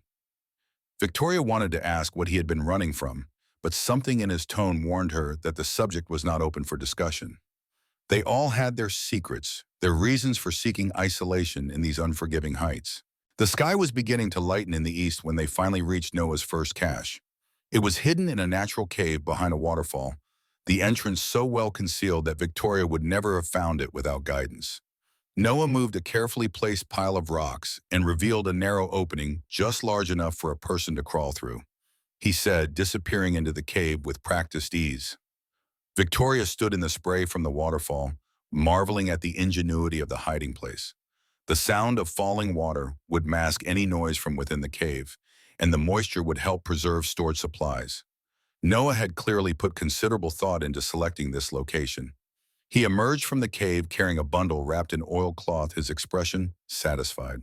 Quote 337. He reported. Quote 32. Victoria felt a surge of relief. The first test of their desperate plan had been successful, giving her hope that Noah's other caches would prove equally reliable. "How many more hiding places do you have?" she asked. "7 that I know are well stocked," Noah replied, redistributing the supplies between their packs. "Enough to get us through the winter if we are careful with rationing." They continued climbing as the sun rose, painting the mountain peaks in shades of gold and rose. The beauty of the sunrise was breathtaking, but Victoria had little time to appreciate it. They were now traveling in daylight, making them visible to anyone who might be tracking them from below. Noah seemed to sense her concern. "We are above the tree line now," he said. "Anyone following us would have to be on foot, and the trail from here becomes very difficult. We have gained some time." Victoria hoped he was right, but she could not shake the feeling that they were being hunted by men who would not give up easily. Henry King's reputation had not been built on accepting failure, and Ethan Nguyen had struck her as the type of man who took professional pride in completing his assignments. The trail became increasingly treacherous as they gained altitude, winding along narrow ledges with sheer drops on one side and vertical rock faces on the other. Victoria found herself pressed against the mountain wall, moving carefully from handhold to handhold while trying not to look down at the valley floor far below. Quote 30 Nova, Noah advised, his voice calm despite their precarious position. Quote 3, Victoria tried to follow his advice, but her legs were shaking with exhaustion and fear. She had never been comfortable with heights, and the exposure of their current position was almost overwhelming. Only the knowledge that capture meant a fate worse than death kept her moving forward. They were traversing a particularly narrow section of the trail when Victoria heard it. The distant sound of voices echoing up from the valley below. She froze, pressing herself against the rock face and straining to listen. She whispered, her voice tight with panic. Noah paused and listened carefully, his expression grim. Quote 347, quote 348, quote 3, Noah said simply. Quote 350. They resumed their desperate ascent, driven now by the certain knowledge that they were being pursued. Victoria's exhaustion seemed to fall away, replaced by a surge of adrenaline that gave her strength she did not know she possessed. The voices below grew fainter as they climbed, but Victoria knew their pursuers would not give up easily. These were men being paid well for their services, and failure would not be tolerated by their employer. As the morning wore on, the trail became even more challenging. They were now moving through a landscape of bare rock and scattered snow, where the slightest misstep could send them tumbling to their deaths. Victoria's hands were numb with cold despite her gloves, and she could feel ice forming on her eyelashes. She asked through chattering teeth. Quote 352. Noah replied. Quote 353. Victoria nodded and forced herself to keep moving, one step at a time, one breath at a time. The mountains seemed to stretch endlessly above them, a vertical world of rock and ice that challenged every assumption about what human beings could endure. It was mid-afternoon when they finally reached Noah's second cache, hidden in a natural shelter formed by an overhang of rock.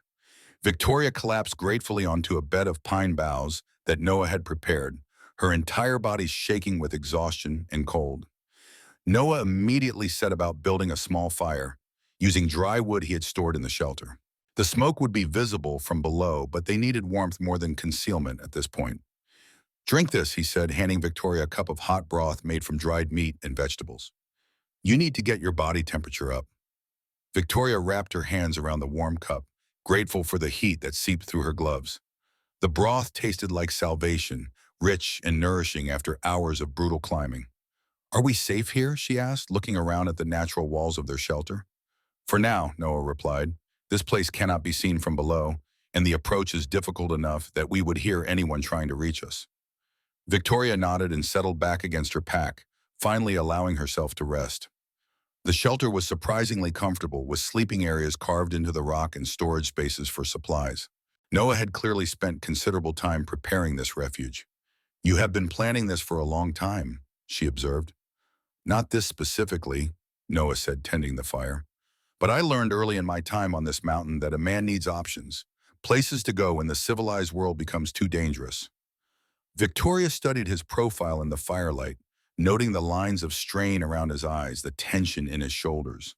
This flight into the mountains was costing him more than he was willing to admit, and she felt a surge of guilt for the role she had played in destroying his carefully built life. "I am sorry," she said quietly. "I am sorry that helping me has cost you so much." Noah looked at her with surprise. "You think I regret this choice? Do you not? You have lost your home, your farm, everything you worked 5 years to build. And for what? For a woman you barely know, who brings nothing but trouble to your life?" Noah set down his cup and moved closer to her, his dark eyes serious in the flickering light of the fire. "Victoria, do you know what I was doing when you first appeared at my farm?" Victoria shook her head, unsure where he was leading. "I was counting days," Noah said quietly, "marking off another empty day in a life that had no purpose, no meaning beyond simple survival. I had built a successful farm, accumulated supplies and equipment, created all the trappings of a good life, but it was hollow, empty of everything that makes life worth living." He paused, staring into the fire, as if seeing something in the flames that she could not. "When you appeared in my barn that night, desperate and afraid and completely dependent on the kindness of a stranger, you gave me something I had not had in 5 years. You gave me a reason to be the man I wanted to be instead of the coward I had become." Victoria felt tears sting her eyes at his words. "You are not a coward, Noah. Everything you have done proves that." "Does it?" Noah smiled sadly. "I spent 5 years hiding from the world, telling myself that isolation was wisdom, when it was really just fear. Fear of caring about someone again, fear of risking loss, fear of being tested and found wanting." He reached out and took her hand, his calloused fingers warm against her cold skin. "You have given me the chance to prove that Mary's faith in me was not misplaced, that I am capable of being the man she believed I could be. How could I regret that?" Victoria stared at him, overwhelmed by the depth of feeling in his voice. She had thought she was the one receiving charity, the one being saved. But Noah was telling her that she had saved him as well, had given him back something essential that he had lost. "I do not know what to say," she whispered. "Say that you do not regret trusting me," Noah replied. "Say that whatever happens in these mountains, you believe we made the right choice." Victoria looked around at their primitive shelter, at the vast wilderness that surrounded them, at the uncertain future that lay ahead.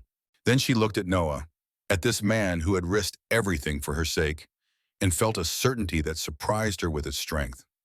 "I do not regret it," she said firmly. "Whatever comes, I am glad to face it with you." Noah smiled, the first genuine smile she had seen from him since their flight began. "Then we will survive this, Victoria. Together, we will find a way to survive." The sound that woke Victoria was subtle, barely audible above the whisper of wind through the rock formations around their shelter. But it was wrong somehow, a disturbance in the natural rhythm of the mountain that set her nerves on edge even before she was fully conscious. She opened her eyes to find Noah already awake, his hand resting on the rifle beside his sleeping area. The fire had burned down to glowing embers, casting barely enough light to illuminate the interior of their refuge. "What is it?" Victoria whispered, her voice barely audible. Noah held up a hand for silence. His head tilted as he listened to something only he could hear. Victoria strained her own ears, trying to detect whatever had alerted him to danger. Then she heard it, the soft scrape of boot leather against stone, coming from somewhere below their shelter. Someone was climbing toward them in the darkness, moving with the careful stealth of a hunter stalking prey. Noah moved with silent efficiency, gathering his gear and motioning for Victoria to do the same. They had planned for this possibility, had discussed what to do if their refuge was discovered. But the reality of imminent capture was far more terrifying than any theoretical discussion. Victoria rolled her blankets with shaking hands, trying to make no sound that might alert their pursuers to the fact that they were awake and aware of the danger. Every small noise seemed impossibly loud in the stillness of the mountain night. Noah crept to the edge of their shelter and peered out into the darkness below. Victoria saw his shoulders tense, and when he turned back to her, his expression was grim. 3 men, he mouthed silently, maybe 10 minutes away. Victoria felt her heart sink. 10 minutes was not enough time to pack properly, not enough time to plan an escape route through unfamiliar terrain in the darkness. They were trapped, caught like animals in a cave with nowhere to run. But Noah was already moving, his actions decisive despite the desperate nature of their situation. He gathered the most essential supplies, abandoning everything else in favor of speed and mobility. Victoria followed his example, taking only what she could carry easily while moving fast over rough ground. Noah led her to the back of the shelter, where a narrow crack in the rock face provided access to a hidden passage. Victoria had not even noticed the opening during daylight, but Noah had obviously explored every inch of their refuge during his preparations. "This leads to another trail," he whispered directly into her ear, his breath warm against her skin. "Steep and dangerous, but it will get us away from here." Victoria nodded, though the thought of navigating a treacherous mountain trail in complete darkness filled her with terror. The alternative was capture, and that was simply not acceptable. They squeezed through the narrow opening one at a time, emerging onto a ledge barely wide enough for a single person. The drop-off to their right disappeared into blackness, and Victoria could hear the distant sound of water far below, suggesting a fall that would be instantly fatal. Noah moved ahead of her, testing each step carefully before committing his full weight to the narrow path. Victoria followed, her back pressed against the rock wall, her hands searching for holds to steady herself as they crept along the treacherous route. Behind them, she could hear voices growing closer to their abandoned shelter. The pursuit had been more determined and more skilled than either of them had anticipated. Someone in Henry King's employ had the knowledge and experience to track them through terrain that should have been impassable for all but the most expert mountaineers. Quote 385. Noah urged quietly, though Victoria was already moving as quickly as she dared on the narrow ledge. The voices behind them suddenly grew louder, more urgent. Their pursuers had reached the shelter and discovered it was empty. There would be a brief period of confusion as the men tried to determine which direction their quarry had fled, but it would not take long for an experienced tracker to find the hidden passage. Victoria's foot slipped on a patch of loose gravel, and for a heart-stopping moment, she teetered on the edge of the precipice. Noah's strong hand shot out and grabbed her wrist, pulling her back against the safety of the rock wall.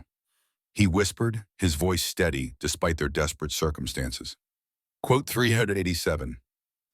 Victoria nodded, though her entire body was shaking with the aftershock of her near fall.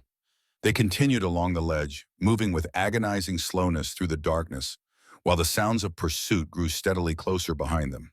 The ledge eventually widened into a more substantial trail, allowing them to move faster despite the continued darkness.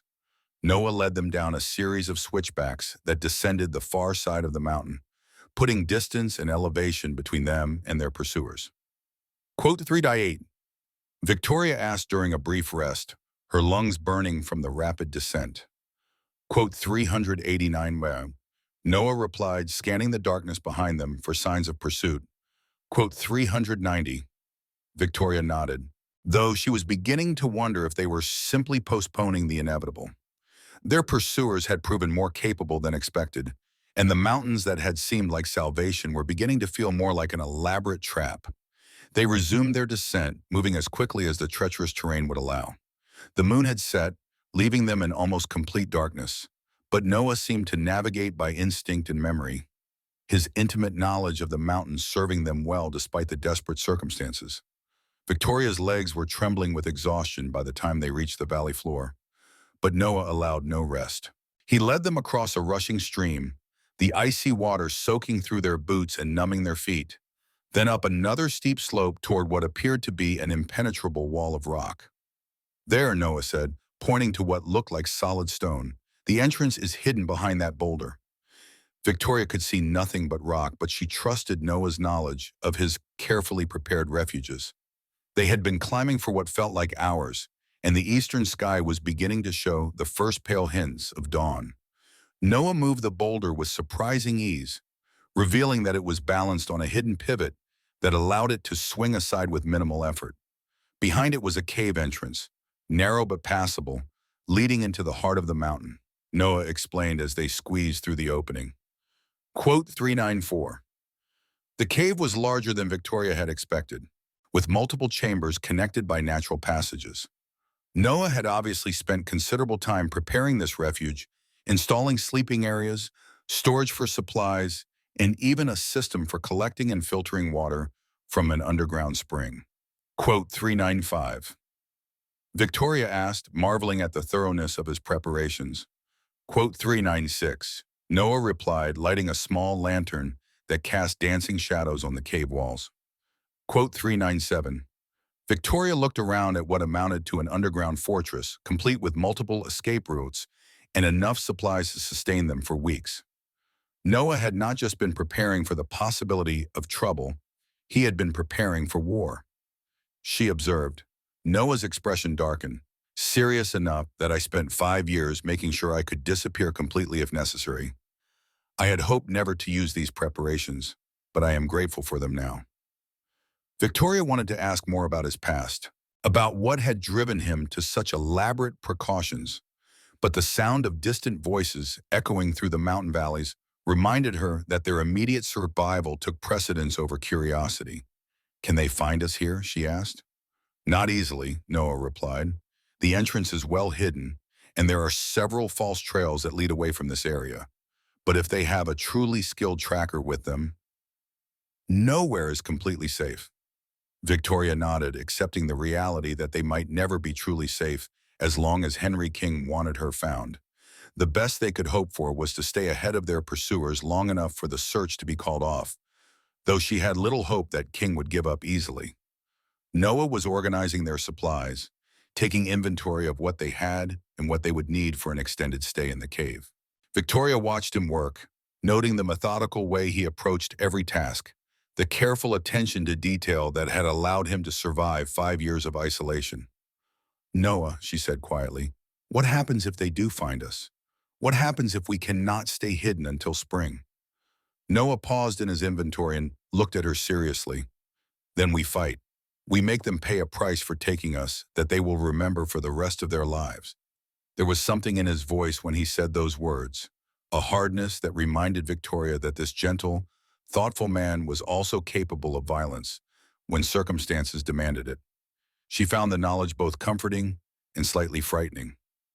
Have you ever killed anyone? She asked, the question slipping out before she could stop it. Noah was quiet for a long moment, his gaze fixed on the supplies spread out before him. When he finally answered, his voice was barely above a whisper. Yes, 3 men during my first winter on this mountain. They came looking for me, just like King's men are looking for you now. I tried to avoid confrontation, tried to hide, but they were persistent. In the end, I had no choice. Victoria felt a chill that had nothing to do with the cave's temperature. Quote 408, quote 409. Victoria wanted to ask more, to understand what had driven Noah to his mountain exile, but something in his expression warned her that the subject was closed. They all had their secrets, their reasons for seeking isolation from the civilized world. Quote 410, she said simply. Quote 411, Noah looked at her with something that might have been gratitude. Quote 412, they spent the rest of the day organizing their supplies and exploring the various chambers of the cave system. Noah showed Victoria the alternate escape routes, the hidden stores of weapons and ammunition, the carefully planned defenses that could turn their refuge into a fortress, if necessary. Quote 413.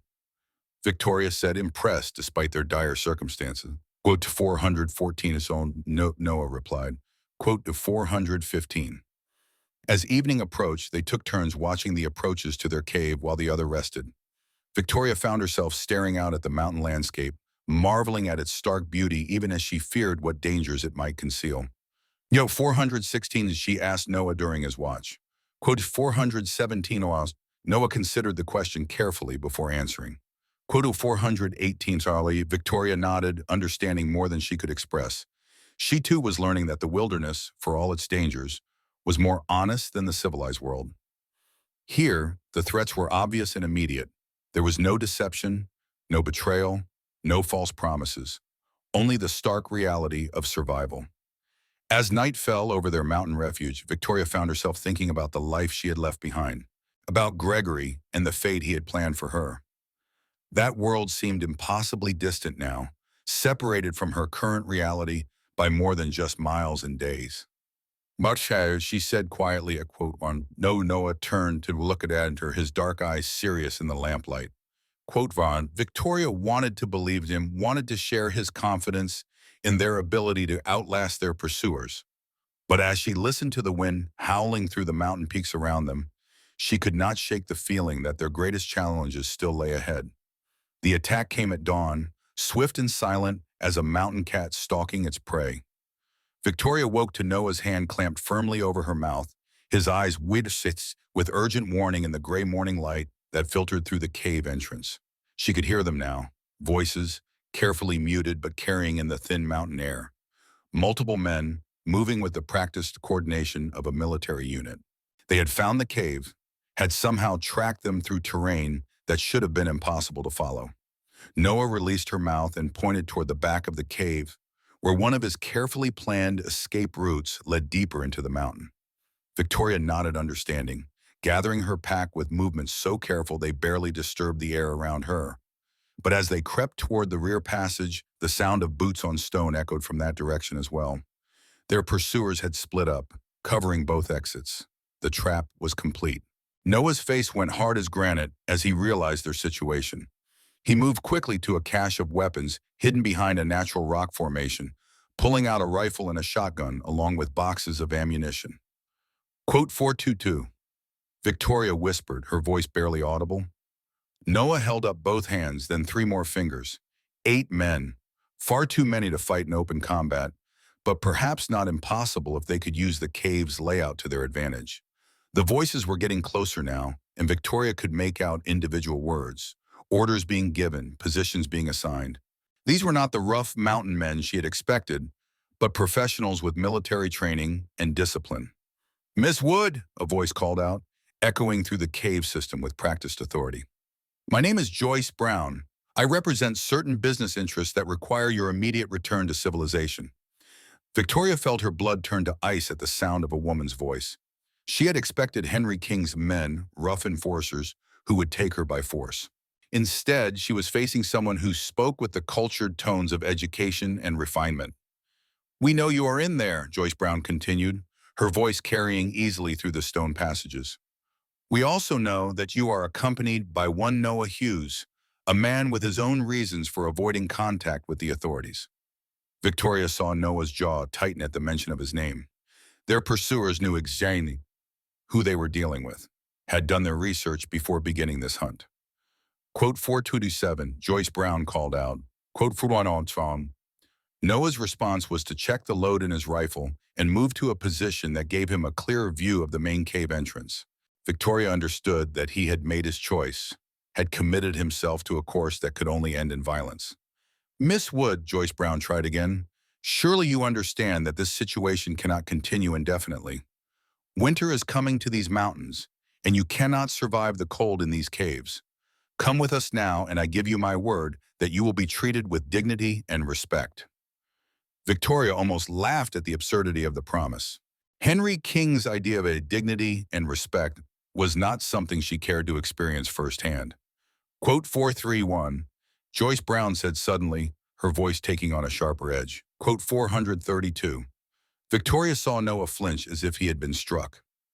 Whatever had happened to Mary, whatever had driven him to this exile, Joyce Brown knew about it and was prepared to use that knowledge as a weapon. Quote 433. Joyce Brown continued relentlessly. Quote 434. Noah's hands were shaking now, whether with rage or remembered pain, Victoria could not tell. But she could see that Joyce Brown's words were having their intended effect, opening old wounds and undermining his confidence. Victoria whispered urgently, quote 436. Noah looked at her with eyes full of anguish. Quote 437, quote Frutten. Victoria said firmly, quote friend. Noah stared at her for a long moment, and Victoria saw something shift in his expression. The doubt and self-recrimination faded, replaced by the quiet determination she had come to associate with his true character. Joyce Brown called out again. Victoria felt her heart begin to race as the count began. She could hear movement in the cave passages around them, the sound of armed men taking positions for an assault. But far as Joyce Brown announced, her voice echoing off the stone walls, Noah moved to a different position, one that would allow him to cover both entrances to their chamber. Victoria picked up the shotgun he had given her, checking the load with hands that trembled despite her efforts to remain calm. Victoria closed her eyes and thought of her mother, of the strength and dignity with which she had faced every challenge life had thrown at her. If this was to be her end, she would meet it with courage. The silence that followed was deafening. Then, without warning, the cave erupted into chaos.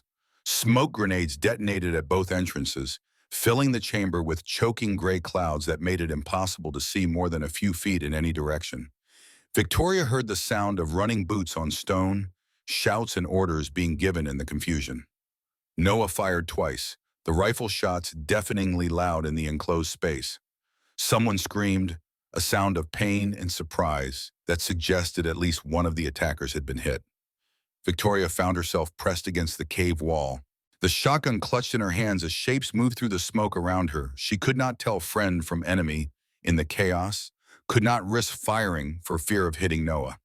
A figure emerged from the smoke directly in front of her, a man in dark clothing with a gun in his hand. Victoria raised the shotgun without thinking, her finger tightening on the trigger. The blast knocked the man backward, his weapon spinning away into the darkness. Victoria stared in shock at what she had done, at the blood spreading across the stranger's chest. "Victoria!" Noah's voice cut through the chaos, urgent and commanding. She followed his voice through the smoke, stumbling over loose rocks and debris.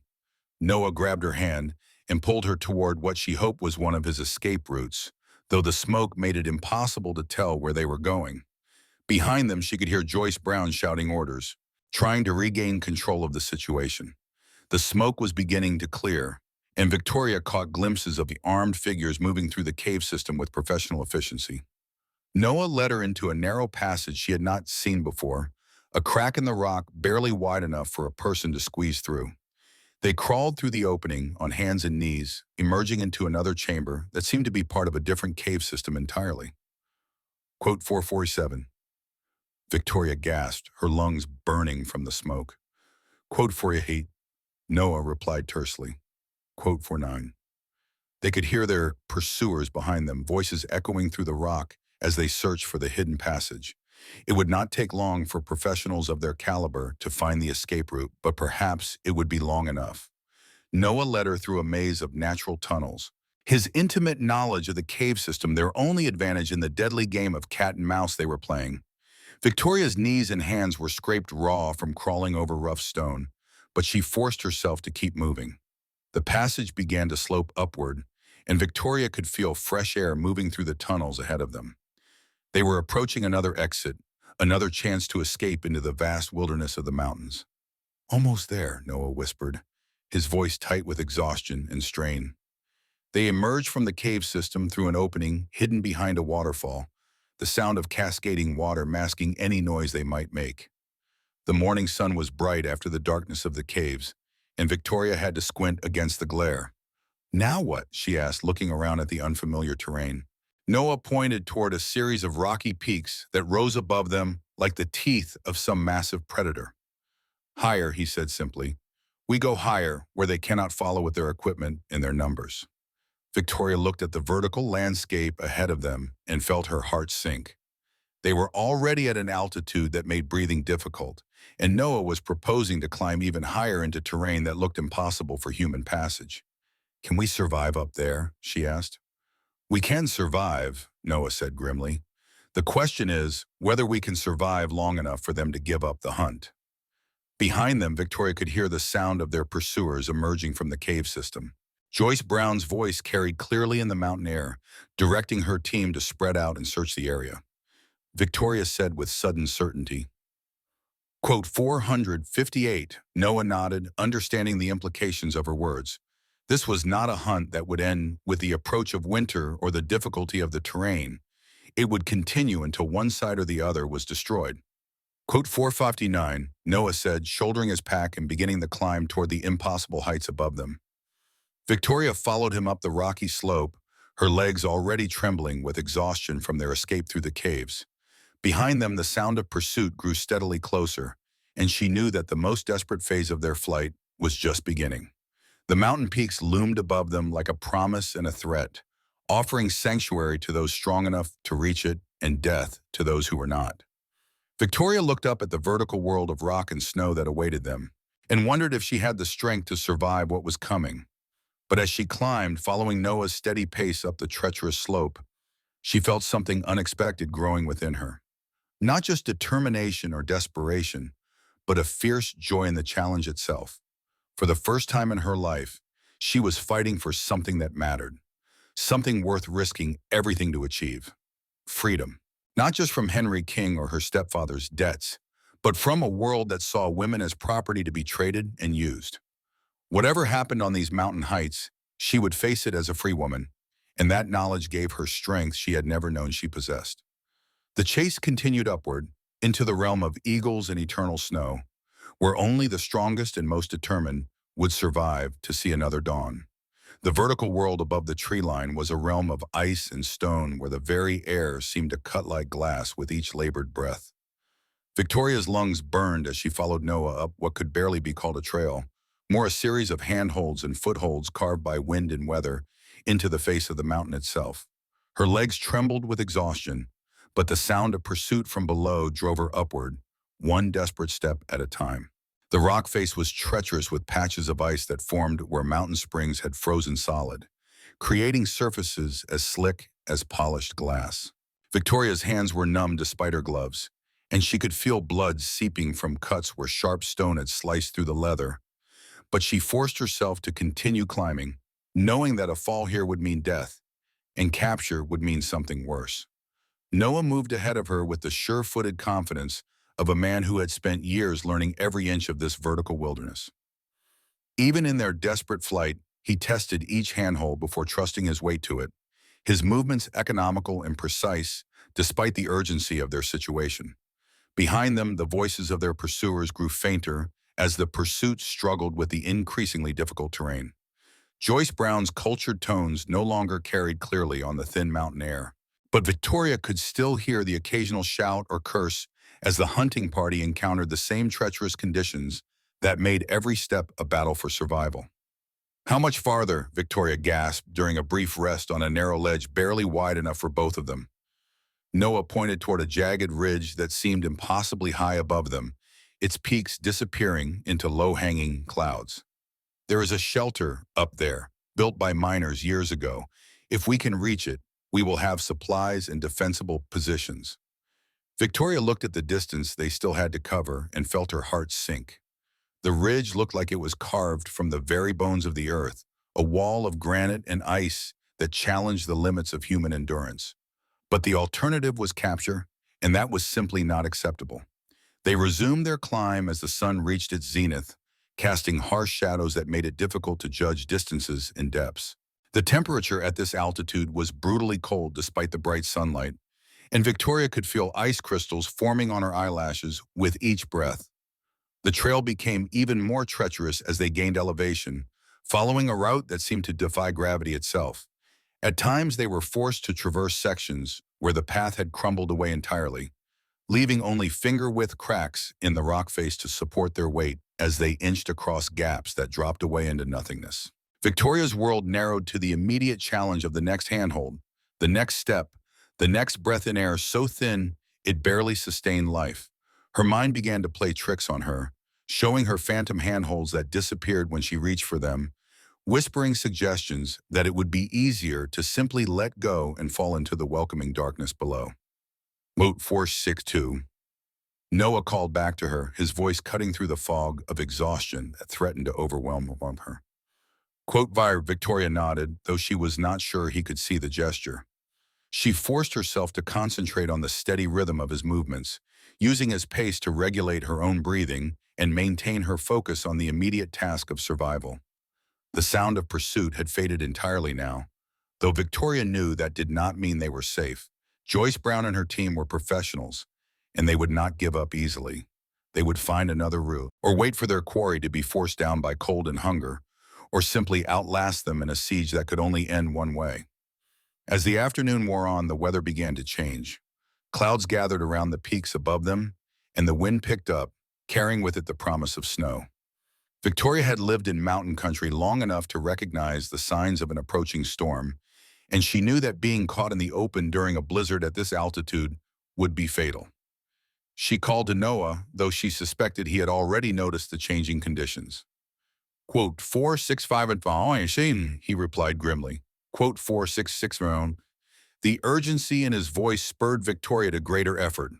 Though her body was already pushed beyond its limits, she could feel her strength failing with each step, her coordination becoming increasingly unreliable as exhaustion and altitude sickness took their toll. The first snowflakes began to fall just as they reached a section of the trail that required them to traverse a narrow ledge with no handholds, just a path barely wide enough for a single person carved into the sheer face of the mountain. The wind was picking up, threatening to tear them from their precarious perch and send them tumbling into the abyss below. Victoria pressed herself against the rock wall, her heart hammering as she inched along the exposed section. The drop below her was so vast that she could not see the bottom, just an endless expanse of empty air that seemed to call to her with seductive whispers of release from the struggle. Halfway across the traverse, her foot slipped on a patch of ice-covered stone.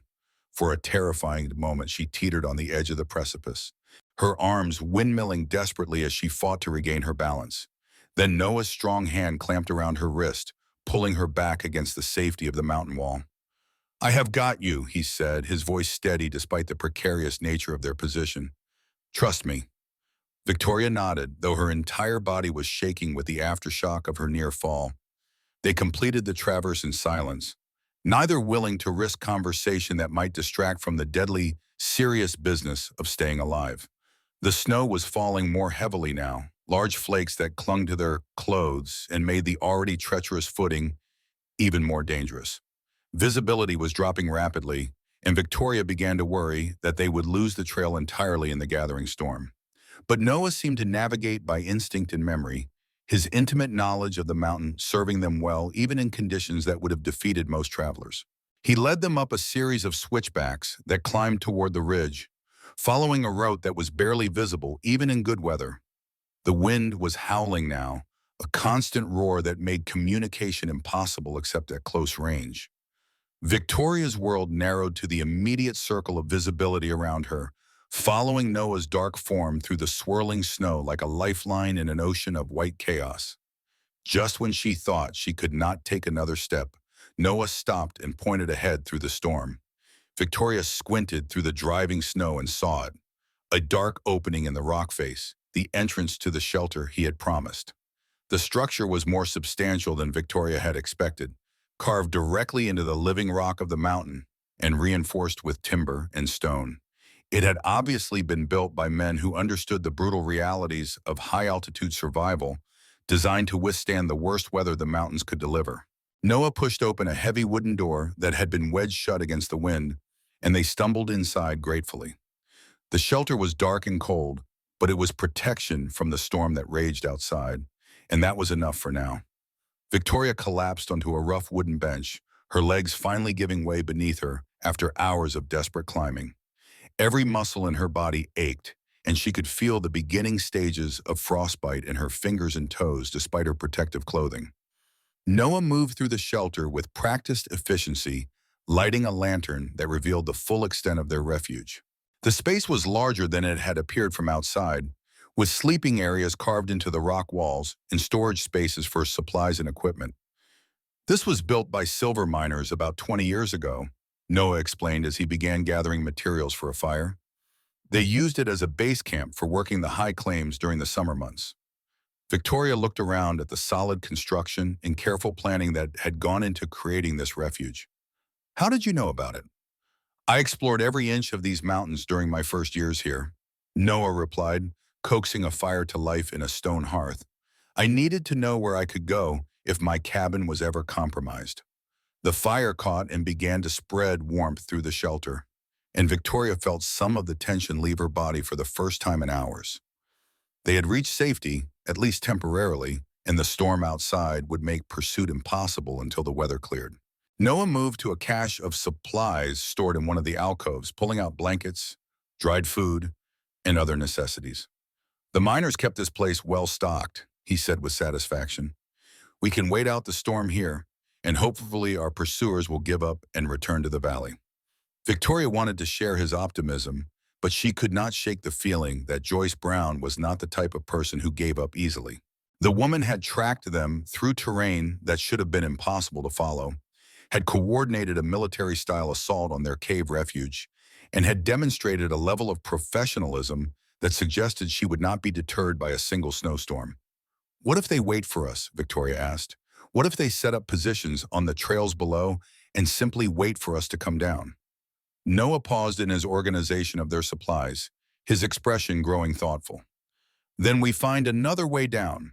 There are routes through these mountains that even I have never fully explored, paths that would challenge the most experienced climbers. Victoria nodded, though the thought of attempting even more dangerous routes filled her with dread. But she was beginning to understand that their flight from Henry King's Reach might require them to push the boundaries of human endurance even further than they already had. The storm continued to rage outside their shelter, the wind howling around the mountain peaks with a fury that seemed almost personal. Victoria found herself listening to the sound, marveling at the raw power of nature unleashed in this high country where few humans ever ventured. Quote 479, she said suddenly, the words surprising her as much as they seemed to surprise Noah. He looked up from the fire he was tending, his expression guarded. Quote 480, quote 481, Victoria replied. Quote 482, damn. Noah was quiet for a long time, staring into the flames as if they held answers to questions he had been asking himself for years. When he finally spoke, his voice was so low that Victoria had to strain to hear it over the wind. He said simply. Victoria waited, sensing that there was much more to the story than Noah was ready to share. Quote 485. Noah continued. Quote 406. Victoria began to understand where the story was leading, and her heart ached for the pain she could hear in Noah's voice. He entered into a partnership with a man named Marcus Webb, investing most of his savings in a mining venture that Webb claimed would make them both rich. The mine existed, the silver ore was real, but Webb had no intention of sharing the profits with his partner. Noah poked at the fire with a stick, sending sparks swirling up toward the stone ceiling of the shelter. When Mary's father demanded his share of the profits, Webb claimed that the partnership had never existed, that the money had been a loan that was now due with interest. Interest that compounded daily, growing larger with each passing week. And when he could not pay, Victoria asked, though she already knew the answer. Webb offered him the same choice your stepfather was given, his daughter in exchange for forgiveness of the debt. Mary's father refused, of course, and went to the local sheriff for help. Victoria felt her stomach clench as she anticipated the rest of the story. The sheriff was in Webb's pocket, along with most of the other officials in Cedar Creek. They told Mary's father that his claims were unsubstantiated, that he had no proof of any partnership or fraud. Meanwhile, Webb's men began making it clear that the debt would be collected one way or another. Noah stood and moved to the shelter's single window, peering out into the storm as if he could see the past in the swirling snow. Would 492 quote 493 T, Victoria asked, though she dreaded the answer. Quote 494 Noah said, his voice heavy with self-loathing. Quote 49 Victoria closed her eyes, understanding now why Joyce Brown's words had cut so deeply. We spent weeks trying to build a case, interviewing witnesses, gathering documents, appealing to officials in the territorial capital. And while we were playing by rules that Webb had already broken, he was tightening his grip on Mary's family. Noah turned from the window, his face etched with pain that 5 years had done nothing to diminish. By the time I realized that the law was powerless against men like Webb, it was too late. He had Mary's father arrested on trumped-up charges, and while he was in jail, Webb's men took Mary. What happened to her? Victoria asked softly. I do not know, Noah replied, and those 4 words contained a universe of anguish. I searched for months, followed every lead, questioned everyone who might have information. But Mary had simply vanished, as if she had never existed at all. Victoria felt tears sting her eyes as she began to understand the full weight of guilt that Noah had been carrying. He had not just failed to save the woman he loved. He had convinced her to trust in a system that had betrayed her completely. "It was not your fault," she said firmly. "You could not have known that the corruption went so deep." "Could I not?" Noah asked bitterly. "Or was I simply too naive, too comfortable with my own privilege as a man to understand how powerless women really are in this world?" Victoria stood and moved to where Noah stood by the window, placing her hand on his arm. "You were young and idealistic. That is not a crime, Noah. The crime was committed by the men who perverted justice for their own gain." Noah looked down at her hand on his arm, and Victoria saw some of the tension leave his shoulders. "Mary believed in me," he said quietly. "She trusted my judgment, and that trust killed her as surely as if I had pulled the trigger myself." "No," Victoria said with quiet intensity. "Mary's trust in you was not misplaced. You are not the same man who failed her 5 years ago. The man who has risked everything to protect me, who has led me through impossible terrain to safety, who has shown me what true courage looks like. That man is worthy of Mary's faith." Noah turned to face her fully, his dark eyes searching her face as if looking for some sign of deception or false comfort. "How can you be so certain?" "Because I have seen who you really are," Victoria replied. "Well, the young man who made mistakes out of inexperience, but the man you became because of those mistakes. You learned from your failure, Noah. You became stronger, wiser, more determined to protect those who cannot protect themselves." They stood close together in the flickering firelight, and Victoria became acutely aware of the intimacy of their situation. They were alone in a shelter high above the world, dependent on each other for survival, bound together by shared danger and growing trust. "Victoria," Noah said softly, his voice carrying a note she had not heard before. "There is something I need to tell you, something I should have said days ago." Victoria felt her heart begin to race, though she was not sure if it was from anticipation or fear. "What is it?" Noah took a deep breath, as if gathering courage for a difficult confession. "When I first saw you in my barn that night, stealing eggs because you were starving, I knew that helping you would change my life forever. I knew that it would mean giving up the safety and isolation I had built for myself." Victoria waited, sensing that he was building towards something important. "I told myself that I was helping you because it was the right thing to do, because Mary would have wanted me to be better than I had been before. And that was true, but it was not the whole truth." "What is the whole truth?" Victoria asked, her voice barely above a whisper. Noah reached up and cupped her face in his hands, his calloused palms warm against her cold skin. "The truth is that from the moment I saw you, I knew that you were meant to be part of my life, not as a housekeeper or a temporary responsibility, but as something much more important."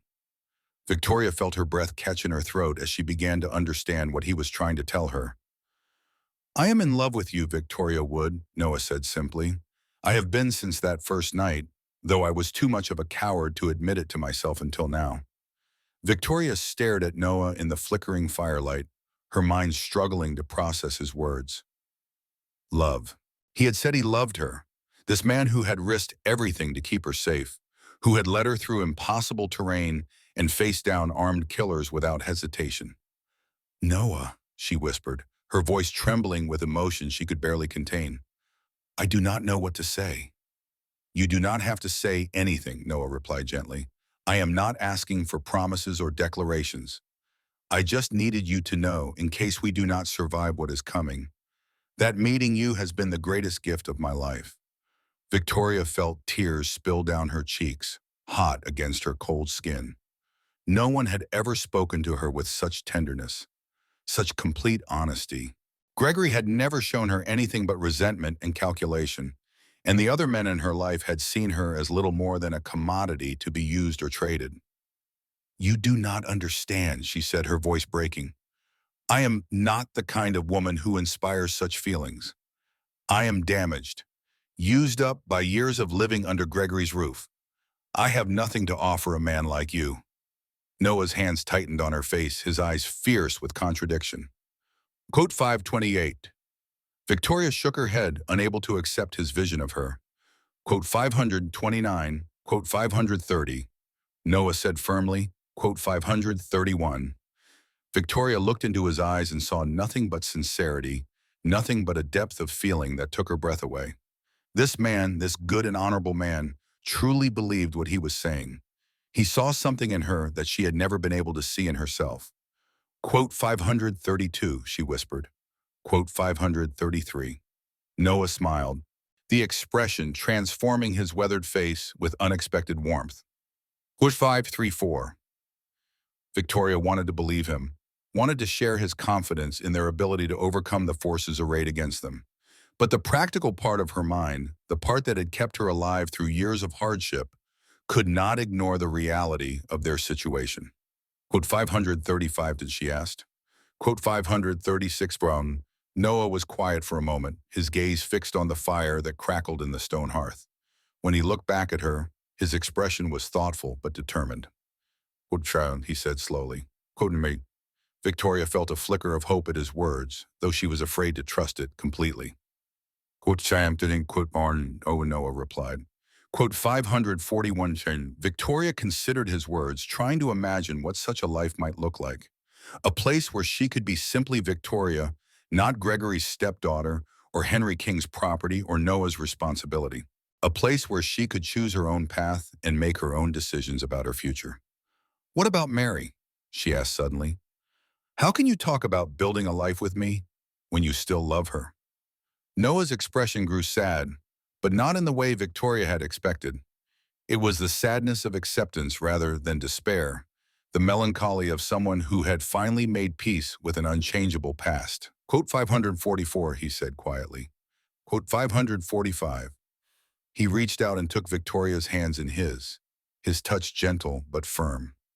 What I feel for you is different from what I felt for Mary. It is deeper, more mature, built on shared experience and genuine understanding rather than youthful passion and idealism. Victoria felt her heart flutter at his words, but she forced herself to remain practical. You barely know me, Noah. We have been together for less than a week, most of it spent running for our lives. How can you be certain of your feelings? Because I have seen you at your worst and your best, Noah replied without hesitation.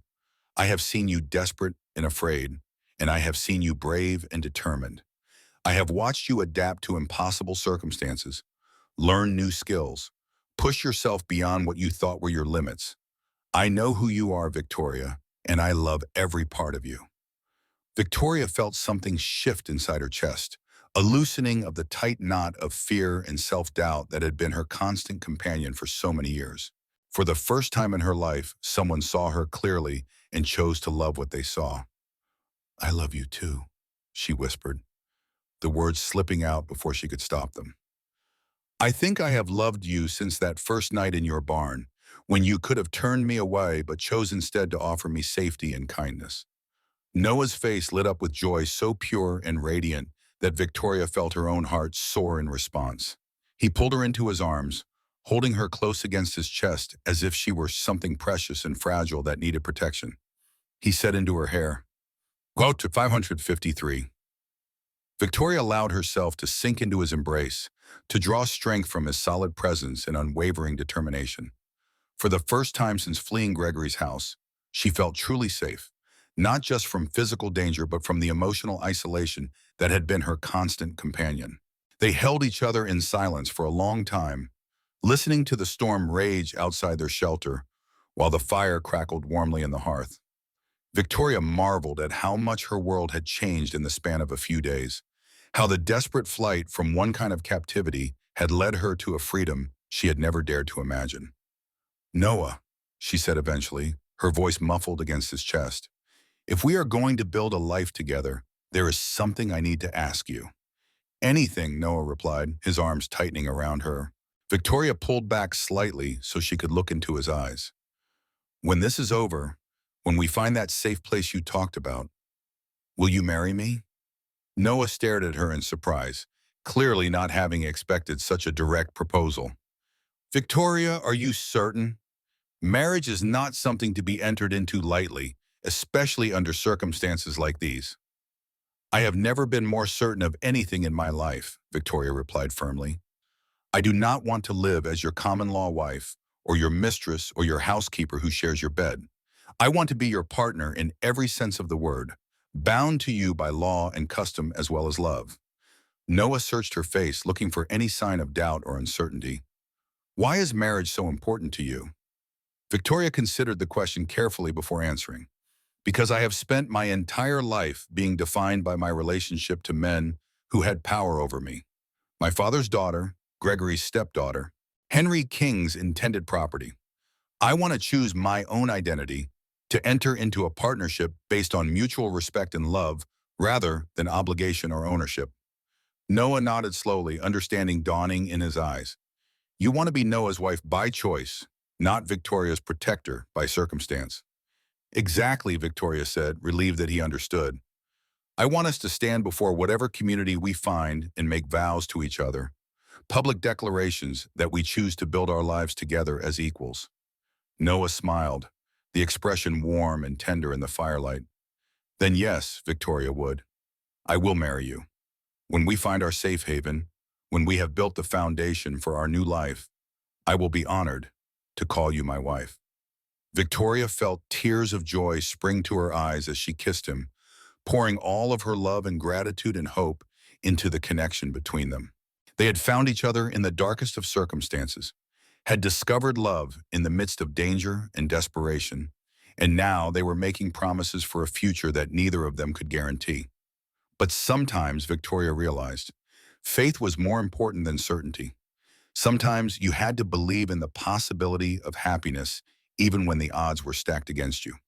The storm continued to rage outside their shelter, but inside, warmed by fire and love and the promise of a shared future, Victoria felt more protected than she had ever felt in her life. Whatever challenges lay ahead, whatever dangers they still had to face, they would meet them together. And that, she thought as she settled into Noah's arms for the night, was worth any risk. The wind howled around the mountain peaks like a living thing, but Victoria no longer found the sound frightening. It was simply the voice of the wilderness, the harsh but honest song of a world that demanded strength and courage from those who chose to make their home within its boundaries. She could live with that honesty, she decided. After years of navigating the treacherous currents of human deception and cruelty, the straightforward challenges of the natural world seemed almost refreshing in their clarity. Tomorrow would bring new dangers, new decisions, new tests of their resolve and resourcefulness. But tonight, in this shelter high above the world, Victoria allowed herself to dream of the life she and Noah would build together once they found their safe haven. It would be a simple life, she imagined. A small homestead in some remote valley where they could raise crops and animals, where Noah's skills as a farmer and her growing competence as his partner would allow them to prosper through honest work. There would be neighbors, eventually, other families seeking the same kind of freedom and independence that had driven them to the wilderness. There might even be children, Victoria thought with a flutter of hope and terror. She had never allowed herself to imagine motherhood, had never believed she would find a man worthy of such trust. But Noah was different, and the idea of raising his children in a place where they could grow up free and strong filled her with unexpected longing. What are you thinking about? Noah asked softly, his voice drowsy with approaching sleep. The future, Victoria replied. Our future, the life we are going to build when this is all over. Noah's arms tightened around her, and she could hear the smile in his voice when he spoke. Quote 570. Victoria closed her eyes and let her imagination paint pictures of the days to come. Quote 571, quoted 572, Noah asked quietly. Victoria felt her cheeks warm, though she was grateful for the darkness that hid her blush. Quote 573, quote Noah said simply. Quote Victoria turned in his arms so she could see his face in the dying firelight. Quote Noah was quiet for a moment, considering her question with the seriousness it deserved. Quote he said finally. Quote Victoria nodded, accepting the wisdom in his words. They had indeed found something precious, something that transcended the immediate dangers and uncertainties of their situation. They had found love, real and honest and strong enough to sustain them through whatever trials lay ahead.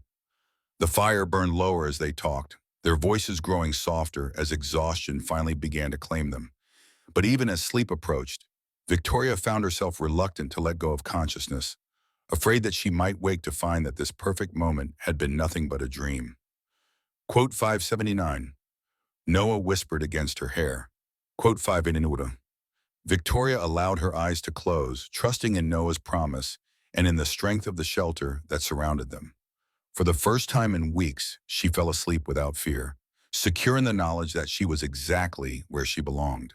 Outside, the storm raged on, but inside their refuge, two people who had found love in the midst of chaos slept peacefully in each other's arms, dreaming of the life they would build together once the world stopped trying to tear them apart. The dawn would bring new challenges, new dangers, new tests of their resolve. But tonight, love was enough. Victoria woke to silence so complete it seemed to press against her eardrums like a physical weight. The storm had passed during the night, leaving behind a world transformed by snow and ice. Through the shelter's single window, she could see mountain peaks that gleamed like polished silver in the early morning light, their jagged edges softened by fresh powder that had accumulated in drifts deeper than a man was tall. Noah was already awake, sitting by the window with his rifle across his knees, scanning the approaches to their refuge with the vigilant attention of a man who understood that safety was always temporary in this unforgiving landscape.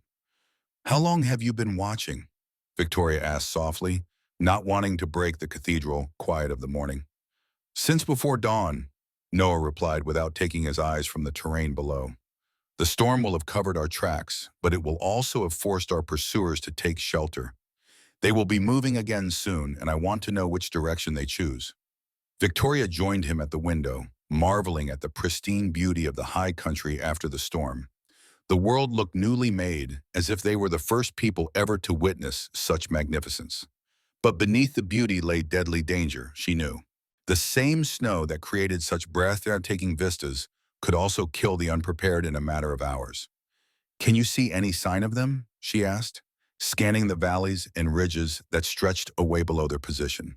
Noah pointed toward a distant column of smoke rising from a sheltered valley several miles to the south. "There, they found shelter for the night, probably in one of the old mining camps. They will be bald, uncomfortable, and angry about losing our trail."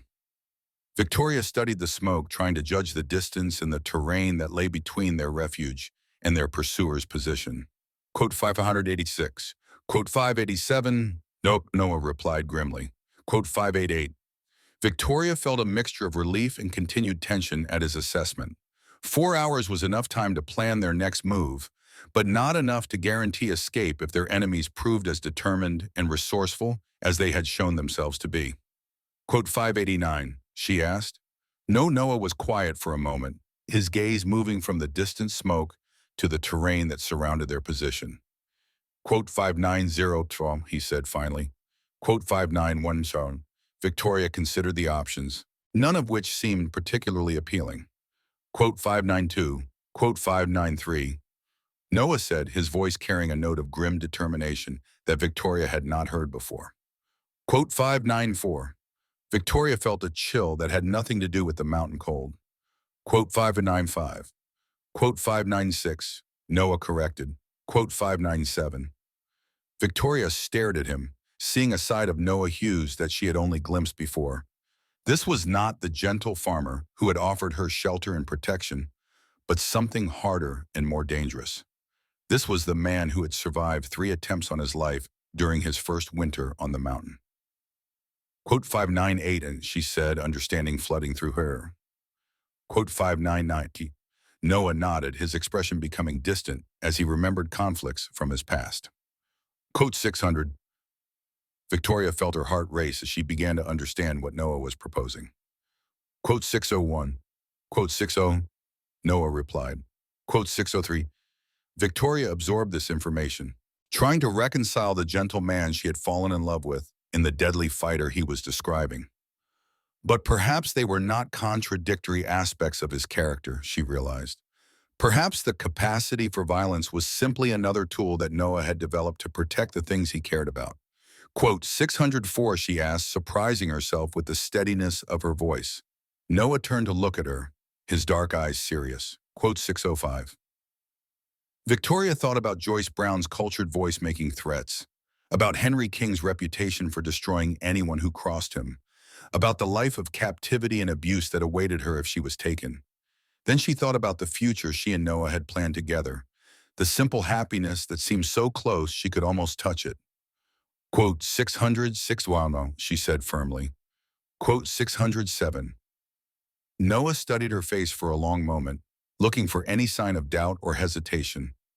Whatever he saw there seemed to satisfy him, because he nodded and moved to the cache of weapons stored in the shelter. He explained as he checked the loads in several rifles. Quote 609 Wyman. Victoria watched him work, noting the methodical way he approached the task of preparing for combat. There was no excitement or bloodlust in his manner, just the calm professionalism of a man who had learned hard lessons about survival. Quote 610 Bah, she asked. Noah moved to a hand-drawn map he had pulled from his supplies, spreading it out on the rough wooden table that dominated the center of the shelter. The map showed the terrain around their current position in remarkable detail, marking trails, water sources, potential ambush sites, and escape routes. Quote 611 Noah explained, tracing paths with his finger. Quote 612. Victoria studied the map, beginning to see the tactical possibilities that Noah had identified.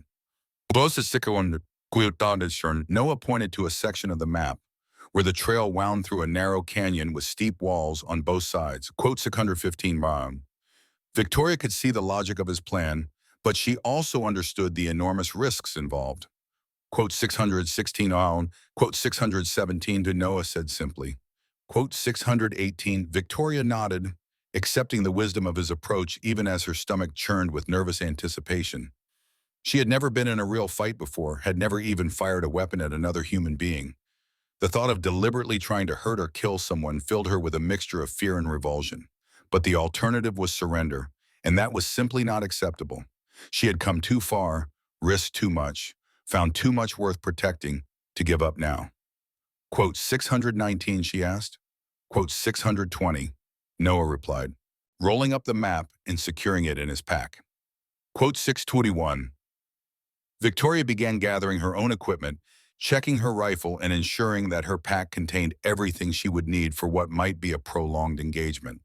The weight of the weapons felt strange in her hands, but she forced herself to become familiar with their balance and operation. Noah watched her preparations with approval, offering occasional suggestions about technique and positioning, but allowing her to work through the mechanics of combat preparation at her own pace. He said as they prepared to leave the shelter. Victoria looked up from her final equipment check, noting the serious tone in his voice. Quote 624, Noah continued. Quote 625, Victoria felt a chill at his words, but she forced herself to meet his gaze steadily. Quote 626, Noah nodded, apparently satisfied with her response. Quote 627 on. Victoria hoped he was right, but she suspected that professionals like Joyce Brown and her team would not be easily discouraged. They had invested too much effort in this hunt to abandon it at the first sign of resistance. But perhaps that was exactly what would make Noah's plan effective. People who were accustomed to easy victories often struggled to adapt when faced with determined opposition. They left the shelter as the sun climbed higher in the crystal-clear sky, their breath forming white clouds in the thin mountain air. The snow was indeed deep, requiring them to break trail through drifts that sometimes reached above their knees. But Noah seemed to know exactly where he was going, following routes that offered the best combination of speed and concealment. Victoria struggled to match his pace, her legs burning with the effort of moving through the heavy snow. But she forced herself to keep up, knowing that their lives might depend on reaching their chosen position before their enemies began their own ascent. As they descended toward the canyon that would serve as their battleground, Victoria found herself thinking about the strange turns her life had taken. A week ago, she had been a desperate woman stealing eggs from a stranger's barn. Now she was preparing to fight trained killers for the right to build a life with the man she loved. The transformation was so complete, so radical, that she could barely recognize the frightened girl who had fled Gregory's house in the middle of the night. That woman had been shaped by fear and desperation, driven by the need to escape rather than the desire to fight for something better.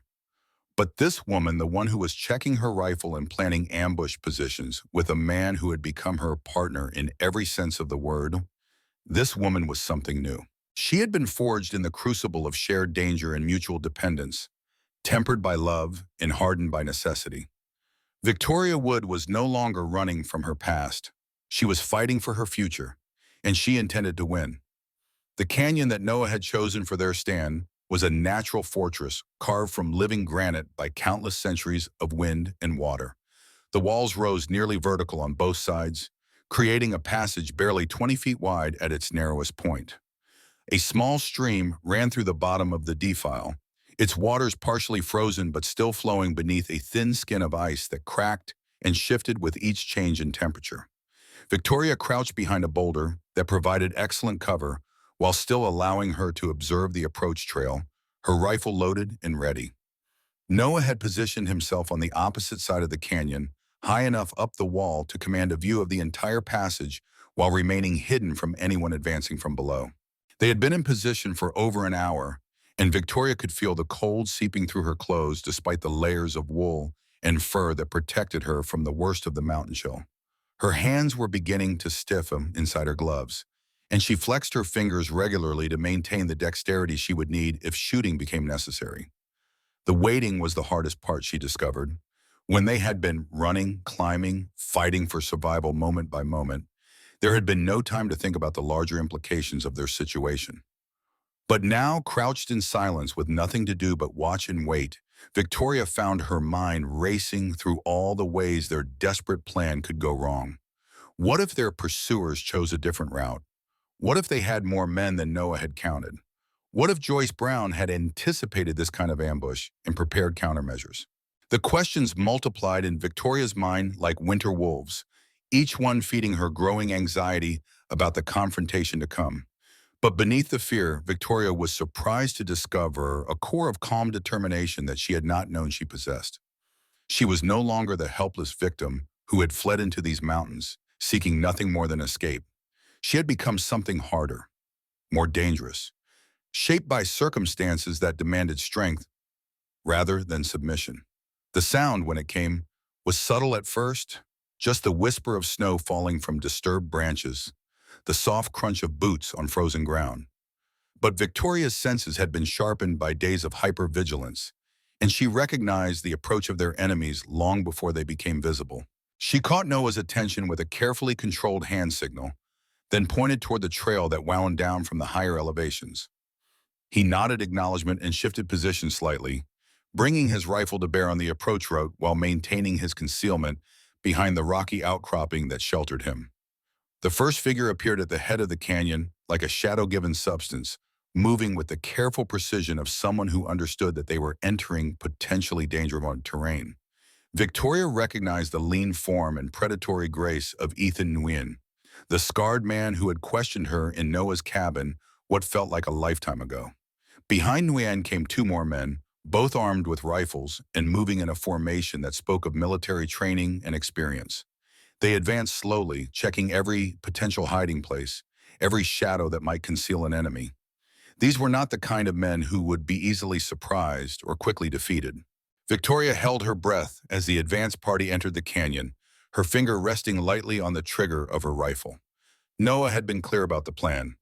They would allow the first group to pass through the narrowest section of the defile before opening fire, trapping them in a position where they could not retreat quickly or find adequate cover. But as more figures appeared at the head of the canyon, Victoria realized that their enemies had not obliged them by advancing in a single group. Joyce Brown was leading a second party that remained at the canyon entrance, positioned to provide covering fire or cut off any retreat by the advance team. The woman looked even more formidable in the harsh mountain environment than she had sounded during the assault on their cave refuge. She moved with the same professional competence as her male colleagues, her weapons and equipment arranged with the precision of someone who had spent years perfecting the tools of her trade. Victoria could see Noah's position from the corner of her eye, and she noted the slight tension in his shoulders that suggested he too had recognized the tactical sophistication of their enemy's approach. This was not going to be the simple ambush he had planned, but something far more complex and dangerous. The advance party was now directly below Victoria's position, close enough that she could hear their quiet communications as they coordinated their movement through the canyon. Nguyen was pointing out potential hiding places to his companions. his pale eyes missing nothing as he scanned the rocky walls around them. Get a 628. Victoria heard him say, his voice carrying clearly in the thin mountain air. Quote 629. Victoria felt her heart skip as she realized that their enemies were not walking blindly into the trap Noah had prepared. They were advancing with full awareness of the danger, ready to react instantly to any sign of hostile activity. One of Nguyin's companions, a stocky man with the weathered features of someone who had spent years in harsh climates, gestured toward a section of the canyon wall not far from Noah's hiding place. He said quietly. Victoria watched in growing alarm as the man began climbing toward Noah's position. His movements sure and confident, despite the treacherous footing. If he discovered Noah's hiding place, their entire plan would collapse into chaos. She had to act. The realization came to Victoria with crystalline clarity, cutting through her fear and uncertainty like a blade through silk. Noah was in immediate danger, and she was the only one in position to help him. Victoria raised her rifle and sighted carefully on the climbing man, her breathing steady despite the adrenaline that coursed through her veins.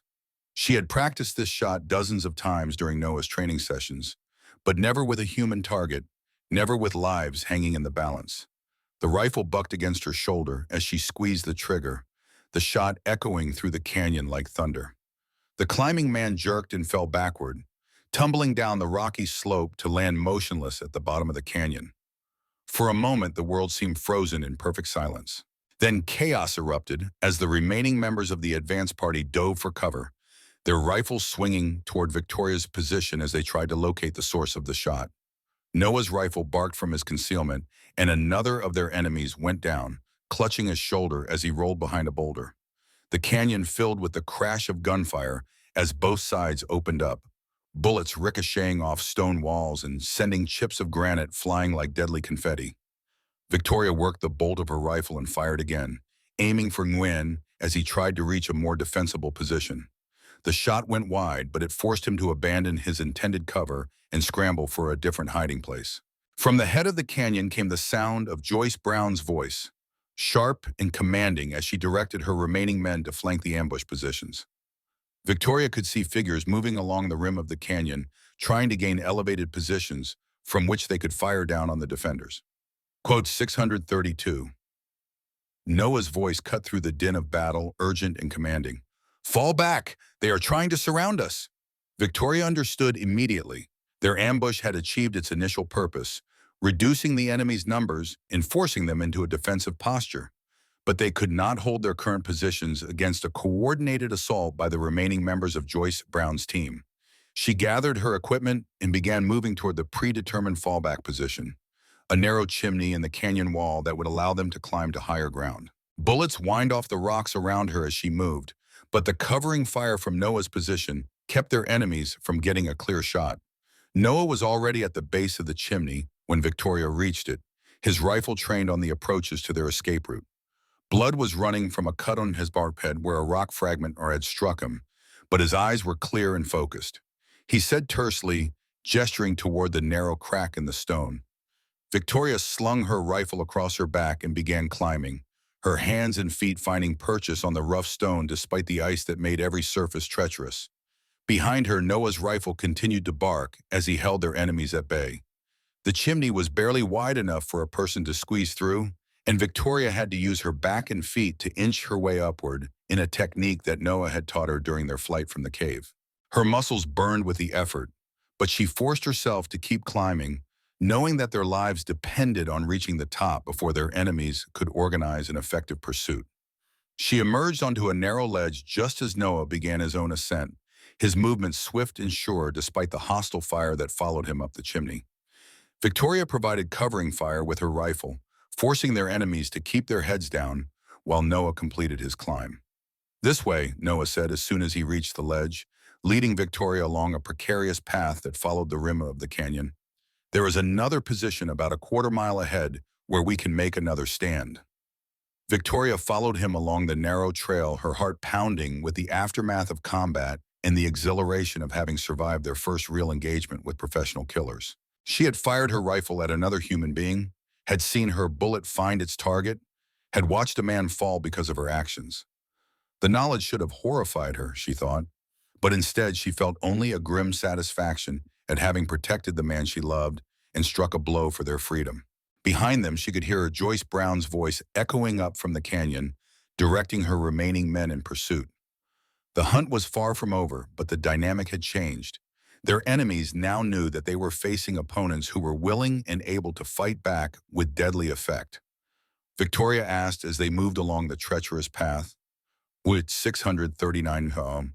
Noah replied grimly. "Could 640. Victoria nodded, understanding that their desperate gamble had achieved only partial success. They had reduced the odds against them and proven that they were dangerous opponents, but they had not ended the threat. Quote, 641, she asked. Noah paused at a point where the trail branched, studying the terrain ahead with the calculating gaze of a man who had learned to read the landscape like a book. Quote, 642, he said simply. Quote, 643. Victoria hoped he was right, but she could not shake the feeling that Joyce Brown was not the type of person who gave up easily. The woman had invested too much in this hunt to abandon it now, especially after suffering casualties at the hands of her intended victims. But as they continued along the high trail, Victoria found herself thinking not about the dangers that lay ahead, but about the moment when she had pulled the trigger and seen her shot find its target. She had crossed a line that could never be uncrossed, had become someone capable of land and in defense of the things she valued most. The transformation was complete now. Victoria Wood was no longer a victim fleeing from her past, but a woman fighting for her future with every skill and every ounce of courage she possessed. And she was just getting started. The second engagement came at dusk, when the mountain peaks cast long shadows across the snow-covered landscape, and the temperature began its nightly plunge toward levels that could kill the unprepared in a matter of hours. Victoria and Noah had taken position in a cluster of boulders that commanded a view of the trail their pursuers would have to follow, their rifles loaded and their nerves stretched taut with anticipation.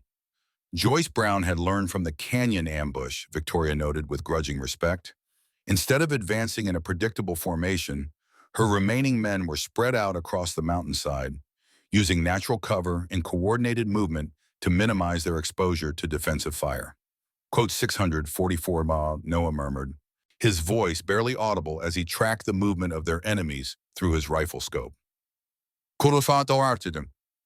Victoria could see what he meant.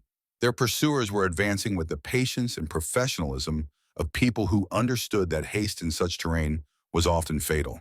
They moved from cover to cover in carefully timed rushes, always maintaining overlapping fields of fire that would allow them to support each other if they encountered resistance. Quote, for 6. Victoria asked, her own rifle trained on a section of trail where she expected one of their enemies to appear. Quote 7. Noah replied, quote, Victoria was about to ask what he meant when she spotted movement on the trail below their position. One of Joyce Brown's men was advancing toward their hiding place, his rifle at the ready and his eyes scanning the rocky terrain for any sign of defenders. She sighted carefully on the approaching figure, her breathing steady despite the tension that gripped her entire body. This would be her second shot at another human being, and she found that the moral weight of the action was easier to bear than it had been during the canyon engagement. These people had come to destroy her life, to drag her back to a fate worse than death. They had chosen to make themselves her enemies, and she would not hesitate to defend herself and the man she loved. Victoria squeezed the trigger, feeling the familiar recoil of the rifle against her shoulder. The shot went wide, chipping stone near the advancing man's position and sending him diving for cover behind a fallen log. Immediately, the mountainside erupted in gunfire as the rest of Joyce Brown's team opened up on their position. Bullets whined off the rocks around them, and Victoria could hear the distinctive crack of high-velocity rounds passing close to her head. Noah returned fire methodically, his shots carefully aimed and spaced to conserve ammunition while keeping their enemies pinned down. Victoria could see him working the bolt of his rifle with practiced efficiency, each movement economical and precise. There, he said suddenly, pointing toward a section of the slope where a figure was trying to work his way around their flank. Take that one. Victoria swung her rifle toward the indicated target, leading him slightly as Noah had taught her during their training sessions. She fired, and this time her bullet found its mark. The man stumbled and fell, rolling down the steep slope, before coming to rest against a cluster of pine trees. The return fire intensified, forcing Victoria to press herself against the rocks as bullets struck all around their position. She could hear Joyce Brown's voice calling out orders, directing her remaining men in what sounded like a coordinated assault on their defensive position. Quote on is 651, Noah said urgently. Quote 652. Victoria gathered her equipment quickly, her movements automatic after days of practice in rapid deployment and withdrawal. The rocks that had seemed like such excellent cover moments before now felt like a trap, surrounded on three sides by enemies who were closing in with professional determination. Noah led her out of their position through a gap in the boulders that Victoria had not even noticed, following a route that kept them hidden from their pursuers while allowing rapid movement toward higher ground. Behind them, the gunfire continued as Joyce Brown's men concentrated their fire on positions they no longer occupied. "How did you know about that escape route?" Victoria asked as they climbed toward a new defensive position. "I scouted every position before we took it," Noah replied without breaking stride. "Rule 1 of mountain warfare: always have an exit strategy." Victoria was beginning to understand that Noah's knowledge of tactics and terrain was far more extensive than she had initially realized. This was not just a farmer who had learned to defend himself, but someone with genuine military experience and training. Quote 656, she asked as they reached their new position, a natural fortress formed by an outcropping of granite that provided excellent fields of fire in multiple directions. Noah was quiet for a moment as he arranged his equipment and checked his rifle. He said finally. Victoria felt a chill that had nothing to do with the mountain cold. She had known that Noah was capable of violence, had seen evidence of his deadly skills during their flight from pursuit, but she had not fully grasped the depth of his experience with organized warfare. Quote 659, she asked. Quote 660, quote 661, Noah admitted. Quote 662. Victoria could hear the pain in his voice, the self-doubt that had driven him to years of isolation and self-recrimination. Quote 663. Noah looked at her with something that might have been gratitude. Quote 641. Their conversation was interrupted by the sound of approaching footsteps, carefully muffled but still audible to ears trained by days of hypervigilance. Their enemies had tracked them to their new position and were preparing for another assault. This time Victoria was ready. She had learned from the previous engagements, had begun to understand the rhythm of combat and the importance of controlling her fear and adrenaline. When the first figure appeared on the trail below their position, she was already sighting on the target. Her shot took the man in the chest, spinning him around and sending him tumbling down the rocky slope.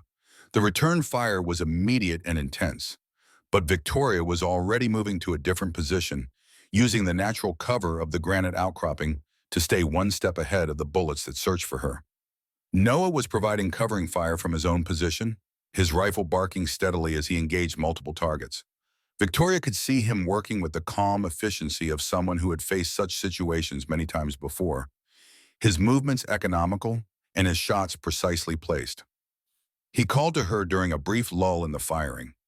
Victoria hoped he was right, but she could still hear Joyce Brown's voice echoing across the mountainside, directing her remaining men with the same professional competence she had shown throughout the pursuit.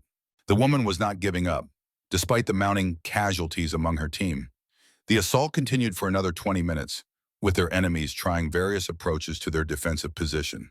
But the terrain favored the defenders, and Noah's tactical expertise allowed them to repel each attempt with minimal expenditure of ammunition. Finally, the firing stopped. Victoria could hear voices in the distance, too far away to make out individual words, but close enough to detect the tone of frustration and anger that characterized the discussion.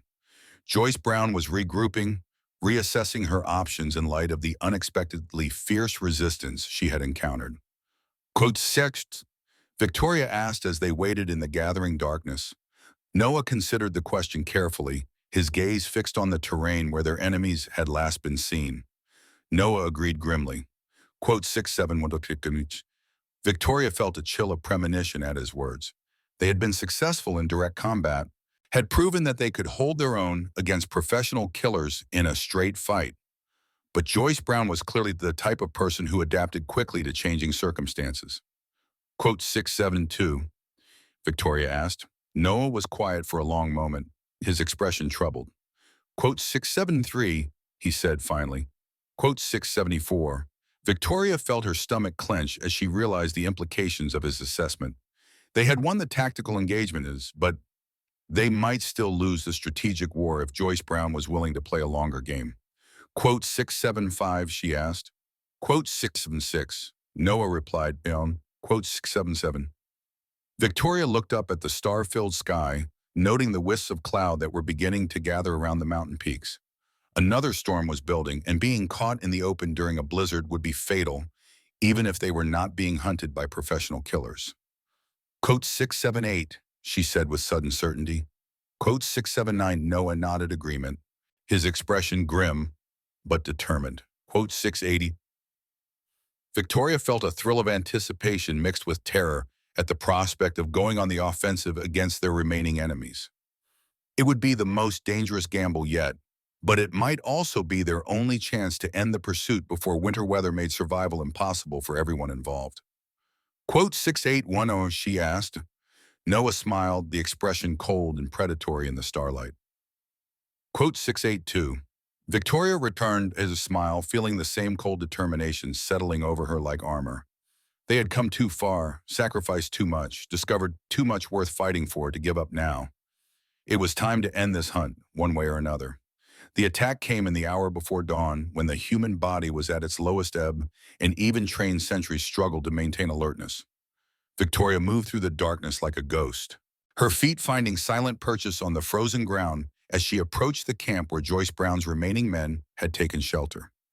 Noah had positioned himself on the opposite side of the small valley, ready to provide covering fire and create the illusion of a larger attacking force. The plan was audacious in its simplicity. Strike fast, strike hard, and disappear before their enemies could organize an effective response. Victoria could see the dying embers of their campfire through the trees, a small orange glow that marked the location of her targets. Two men were visible in the faint light, huddled close to the warmth, while their companions slept in bedrolls arranged around the perimeter of the camp. She had counted 4 figures during her reconnaissance, which meant that Joyce Brown and one other person were either sleeping or positioned as sentries beyond the immediate camp area. The uncertainty gnawed at Victoria's nerves, but she forced herself to focus on the task at hand. The rifle felt heavy in her hands as she raised it to her shoulder, sighting on the nearest of the 2 men by the fire. Her breathing was steady despite the adrenaline that coursed through her veins, and her finger rested lightly on the trigger as she prepared to begin what might be the final engagement of their long pursuit. Noah's shot came first, the crack of his rifle echoing across the valley like thunder. One of the men by the fire spun and fell, clutching his shoulder as he rolled away from the light. Immediately, the camp erupted into chaos as the sleeping men scrambled for their weapons. Victoria fired at the second man by the fire, her bullet taking him center mass and dropping him where he stood. She worked the bolt of her rifle and sought another target, but the remaining enemies had already taken cover behind trees and rocks. "Contact left!" Joyce Brown's voice cut through the confusion, sharp and commanding as she directed her men's response to the attack. 2 shooters, maybe more. Suppress and maneuver. Victoria could see muzzle flashes from multiple positions as the surviving members of the hunting party returned fire, their shots searching the darkness for targets they could not clearly see. She shifted position quickly, using the techniques Noah had taught her to stay one step ahead of the bullets that sought her location. A figure moved through the trees to her right, trying to flank her position under cover of the general chaos. Victoria swung her rifle toward the movement and fired, hearing a cry of pain that suggested her shot had found its mark. Noah's rifle continued to bark from his position across the valley, his shots carefully placed to keep their enemies pinned down while Victoria pressed her attack. She could see him moving between the positions, using the darkness and his knowledge of the terrain to stay ahead of the return fire. Quote 685. Joyce Brown's voice carried clearly in the thin mountain air. Defensive positions on the ridge. Victoria watched as the surviving members of the hunting party began a fighting withdrawal toward higher ground, their movements coordinated despite the casualties they had suffered. Even in defeat, they maintained the professional discipline that had made them such formidable opponents.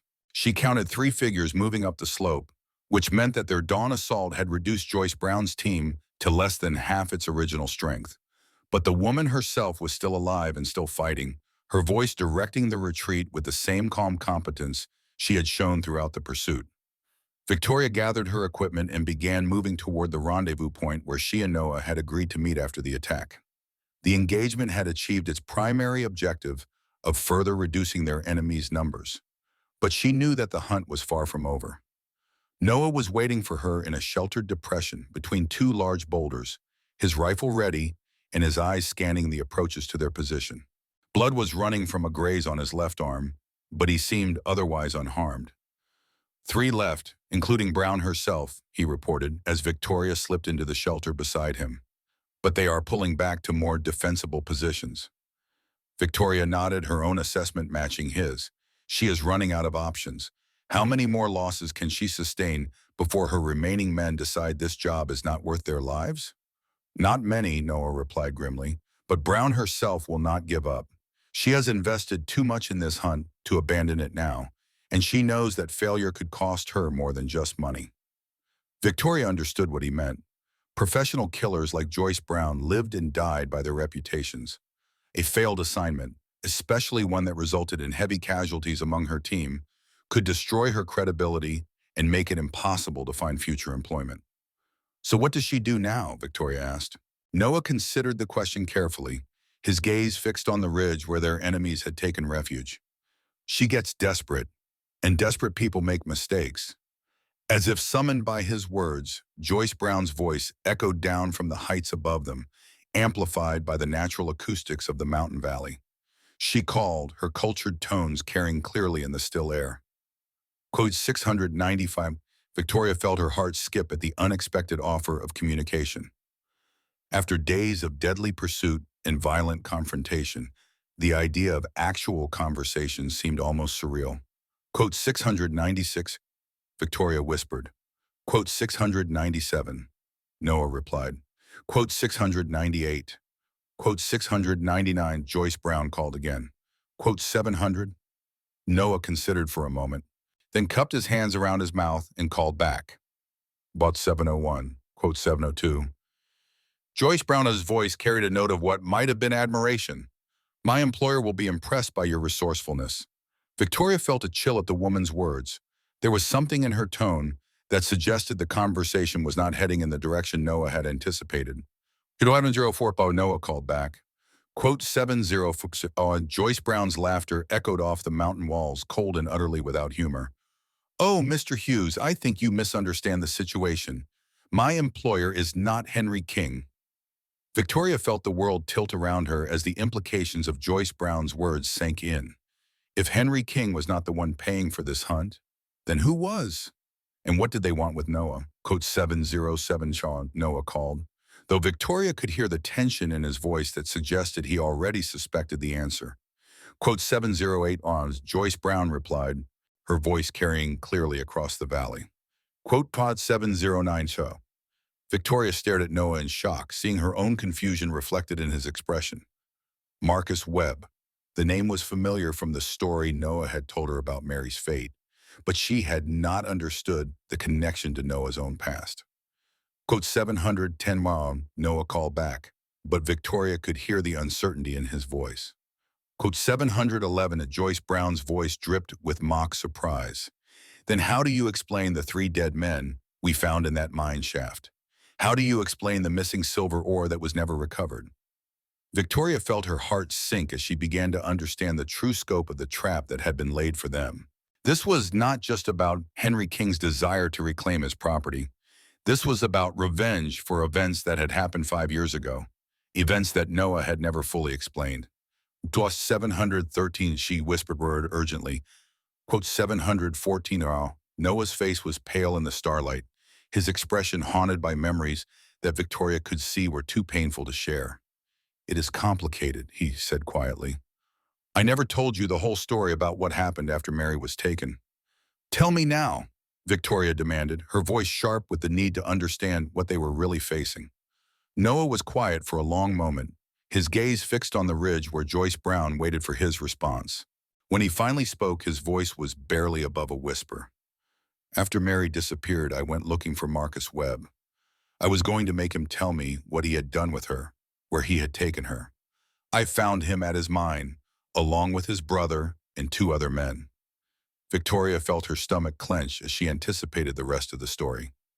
There was a fight, Noah continued, his voice hollow with remembered pain. I was young, angry, not thinking clearly.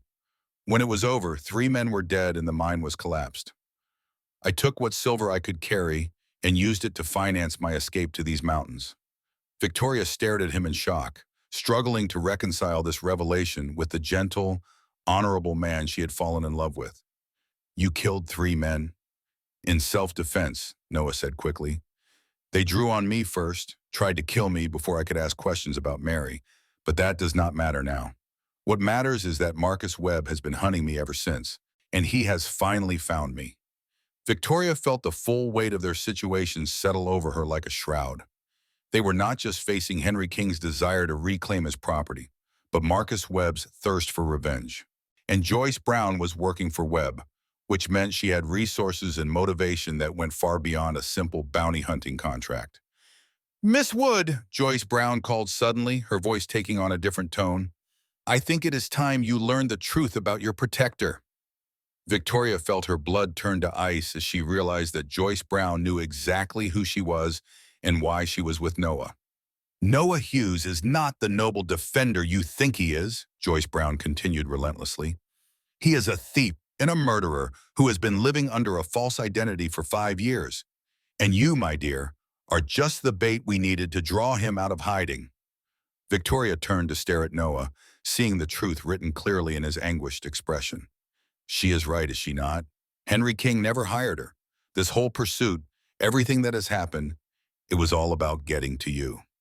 Noah nodded slowly, his shoulders sagging under the weight of guilt and self-recrimination. I should have realized it sooner. The timing, the resources they had available, the way they knew exactly where to find us. Webb must have been watching me for months, waiting for the right opportunity to strike. Victoria felt a surge of anger so pure and hot that it surprised her with its intensity. Not anger at Noah for his past actions or his failure to tell her the whole truth, but anger at the men who had used her as a weapon against the man she loved. So I was never anything more than bait, she said, her voice cold with fury.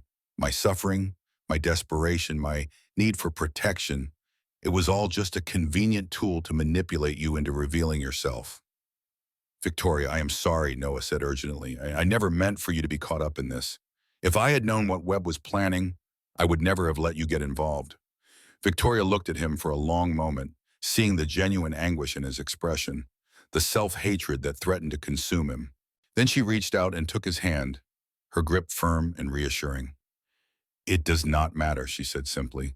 Whatever brought us together, however we were manipulated into this situation, what matters is what we choose to do now. Noah stared at her in amazement. You are not angry? You do not blame me for dragging you into this nightmare? Victoria smiled, the expression fierce and determined in the starlight. I am angry, but not at you. I am angry at the people who think they can use other human beings as game pieces in their petty schemes for revenge and profit. She raised her rifle and checked the load, her movements decisive and purposeful. Joyce Brown wants to finish this? Then let us finish it, but on our terms, not hers. Noah watched her prepare for battle, his expression shifting from guilt and despair to something that might have been awe. What are you planning? Victoria looked up at the ridge where their enemies waited, her eyes cold with the promise of violence. I am planning to show Marcus Webb and Joyce Brown what happens when they underestimate the people they try to destroy. She turned to Noah, her voice steady despite the magnitude of what she was proposing. You said that desperate people make mistakes. Well, I am about to become very desperate, indeed. The final assault began with fire. Victoria had gathered dry brush and pine needles during the pre-dawn hours, creating a pile of tinder that would burn hot and fast when ignited. She touched Noah's oil-soaked torch to the material, watching as flames leaped skyward and began to spread across the mountainside. Quote 742, Noah hissed, grabbing her arm as the fire began to grow beyond their ability to control. Yadistragan 143. Victoria shrugged off his grip, her eyes fixed on the ridge where Joyce Brown and her remaining men had taken shelter. What to 744 Sun. The fire spread with terrifying speed, fed by the dry vegetation and driven by the mountain wind that had picked up as the night progressed. Within minutes, a wall of flame was racing up the slope toward their enemy's position, forcing them to choose between abandoning their defensive positions or being consumed by the inferno. Victoria could see figures moving on the ridge, silhouetted against the orange glow of the approaching fire. Joyce Brown's voice carried down to them, sharp with anger and desperation, as she directed her men in what appeared to be a hasty evacuation of their positions. Quote 745. Noah observed, his tactical mind automatically tracking their enemy's movements, despite his concern about the spreading fire. That route will take them down into the valley, but it also exposes them to attack from multiple directions. Victoria nodded, already moving toward the position that would allow them to intercept Joyce Brown's retreat. The fire had accomplished exactly what she had hoped. It had forced their enemies out of their defensive positions and into the open, where superior numbers and equipment mattered less than speed and determination. Quote 747 Noah called after her, his voice urgent with concern. Quote 748. Victoria understood his concern, but she was beyond caring about safety or caution. The revelation that her suffering had been nothing more than a tool to manipulate Noah had filled her with a cold rage that demanded satisfaction. Joyce Brown and her employers would pay for their arrogance, whatever the cost. The North Trail was a narrow path that wound down the mountainside through a series of switchbacks, offering multiple opportunities for ambush, but also requiring anyone using it to expose themselves to fire from the surrounding heights. Victoria positioned herself at a point where the trail passed through a natural bottleneck, while Noah took a position higher up the slope that would allow him to provide covering fire. They did not have long to wait.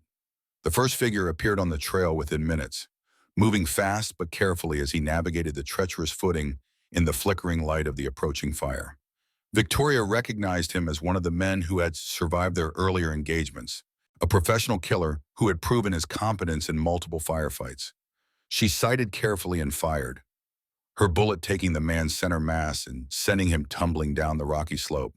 The shot echoed across the valley, immediately drawing the return fire from the other members of Joyce Brown's party. Noah's rifle barked from his elevated position, and another figure on the trail stumbled and fell. The remaining enemies dove for cover, but the narrow confines of the trail offered limited protection from the crossfire that Victoria and Noah had established.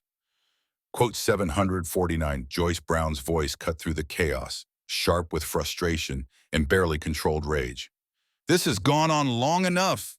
Victoria could see the woman now, pressed against a boulder beside the trail with her rifle trained on Victoria's position. Even in the uncertain light of the fire, Joyce Brown moved with the same professional competence that had made her such a formidable opponent. Quote 751 by Victoria called back, her voice carrying clearly in the mountain air. Quote 752, Joyce Brown's laughter echoed off the mountain walls, cold and mocking. You think I am fool enough to accept a challenge from a desperate amateur? I am a professional, Miss Wood, not a character in some romantic novel. Victoria felt her anger spike at the woman's condescending tone. Quote 7, Joyce Brown's voice dripped with scorn. Your precious Noah Hughes is a thief and a murderer. He killed 3 men in cold blood and stole enough silver to finance his comfortable exile. How innocent does that make him? Victoria could see Noah flinch at the accusation, his guilt and self-recrimination written clearly in his expression. But she also knew the man he had become, the choices he had made in the 5 years since those events, the courage and honor he had shown in protecting her. People change, Victoria called back. Noah is not the same man who made those mistakes 5 years ago. But you are exactly what you have always been, a parasite who feeds on other people's pain. Joyce Brown's response was a shot that chipped stone inches from Victoria's head, forcing her to duck back behind her cover. The woman was clearly done with conversation and ready to finish this confrontation with bullets rather than words. The firefight that followed was brief but intense. Victoria and Noah had the advantage of position and preparation, while Joyce Brown and her last surviving companion were trapped on the narrow trail with limited cover and nowhere to retreat. The outcome was never really in doubt. When the shooting stopped, Joyce Brown lay motionless beside the trail, her rifle fallen from nerveless fingers. Her companion had disappeared over the edge of a cliff during the engagement, his fate sealed by a combination of Victoria's accurate shooting and the treacherous terrain. Victoria approached Joyce Brown's body carefully, her rifle ready in case the woman was feigning death. But there was no deception this time. The professional killer who had hunted them across impossible terrain was finally still, her cold eyes staring sightlessly at the star-filled sky above. Noah joined Victoria beside the body, his expression grim but satisfied. "It is over," he said simply. "Webb's hunters are dead, and he will think twice before sending more." Victoria nodded, but she could not shake the feeling that their victory was incomplete. Joyce Brown was dead, but Marcus Webb was still alive, still nursing his thirst for revenge. And Henry King still wanted her back, still had the resources to send other hunters after them. "Is it really over?" she asked. "Or have we just won a single battle in a longer war?" Noah considered her question carefully, his gaze moving from Joyce Brown's body to the fire that continued to rage up the mountainside. He admitted. Victoria felt the truth of his words settle into her bones like warmth from a fire. They had indeed proven something crucial during their desperate flight through these mountains. They had discovered reserves of strength and courage that neither of them had known they possessed. Quote 765, she asked. Noah looked at her with eyes that held a mixture of love and determination that made her heart skip. Quote 766, Victoria nodded, feeling a surge of hope that was stronger than any fear or uncertainty. They had survived the worst that their enemies could throw at them, had emerged from the crucible of pursuit and combat as something new and stronger than what they had been before. She asked. Noah smiled, the expression warm and tender despite the violence that surrounded them. Quote 768. Victoria felt tears of joy spring to her eyes as she kissed him, tasting smoke and gunpowder and the promise of a future that was finally, truly theirs to shape. Behind them, the fire continued to burn, consuming the evidence of their desperate battle and clearing the way for new growth when spring returned to the mountains.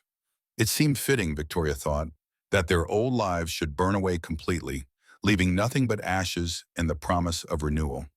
They gathered their equipment and began the long journey down from the heights, leaving behind the bodies of their enemies and the site of their final victory. The mountains stretched away before them, vast and unforgiving, but no longer threatening. They had proven that they belonged in this harsh landscape, had earned their place through courage and determination and love. As they walked through the pre-dawn darkness, Victoria found herself thinking about the woman she had been when she first entered Noah's barn in search of stolen eggs. That desperate, frightened girl seemed like a stranger now, someone from a different life entirely. The woman who walked beside Noah Hughes through the mountain wilderness was someone new, someone forged in the fires of adversity and tempered by the discovery of her own strength. She was no longer defined by the men who had tried to control her or the circumstances that had shaped her past. She was Victoria Wood, and she was free. The thought filled her with a joy so pure and intense that she almost laughed aloud. Free to choose her own path, free to love without fear, free to build a future based on her own decisions rather than other people's expectations. It was a gift beyond price, and she intended to make the most of every moment of it. As the sun rose over the mountain peaks, painting the snow-covered landscape in shades of gold and rose, Victoria and Noah walked hand in hand toward their new life together. Behind them, the fire burned itself out against the rocky heights, leaving only the promise of spring and the certainty that they had finally found their way home. 3 months later, Victoria stood in the doorway of their small cabin and watched Noah split wood in the yard, his movements rhythmic and sure in the crisp morning air. The settlement of Cedar Falls had welcomed them without question, accepting Noah's story that they were newlyweds seeking a fresh start in the remote mountain valley.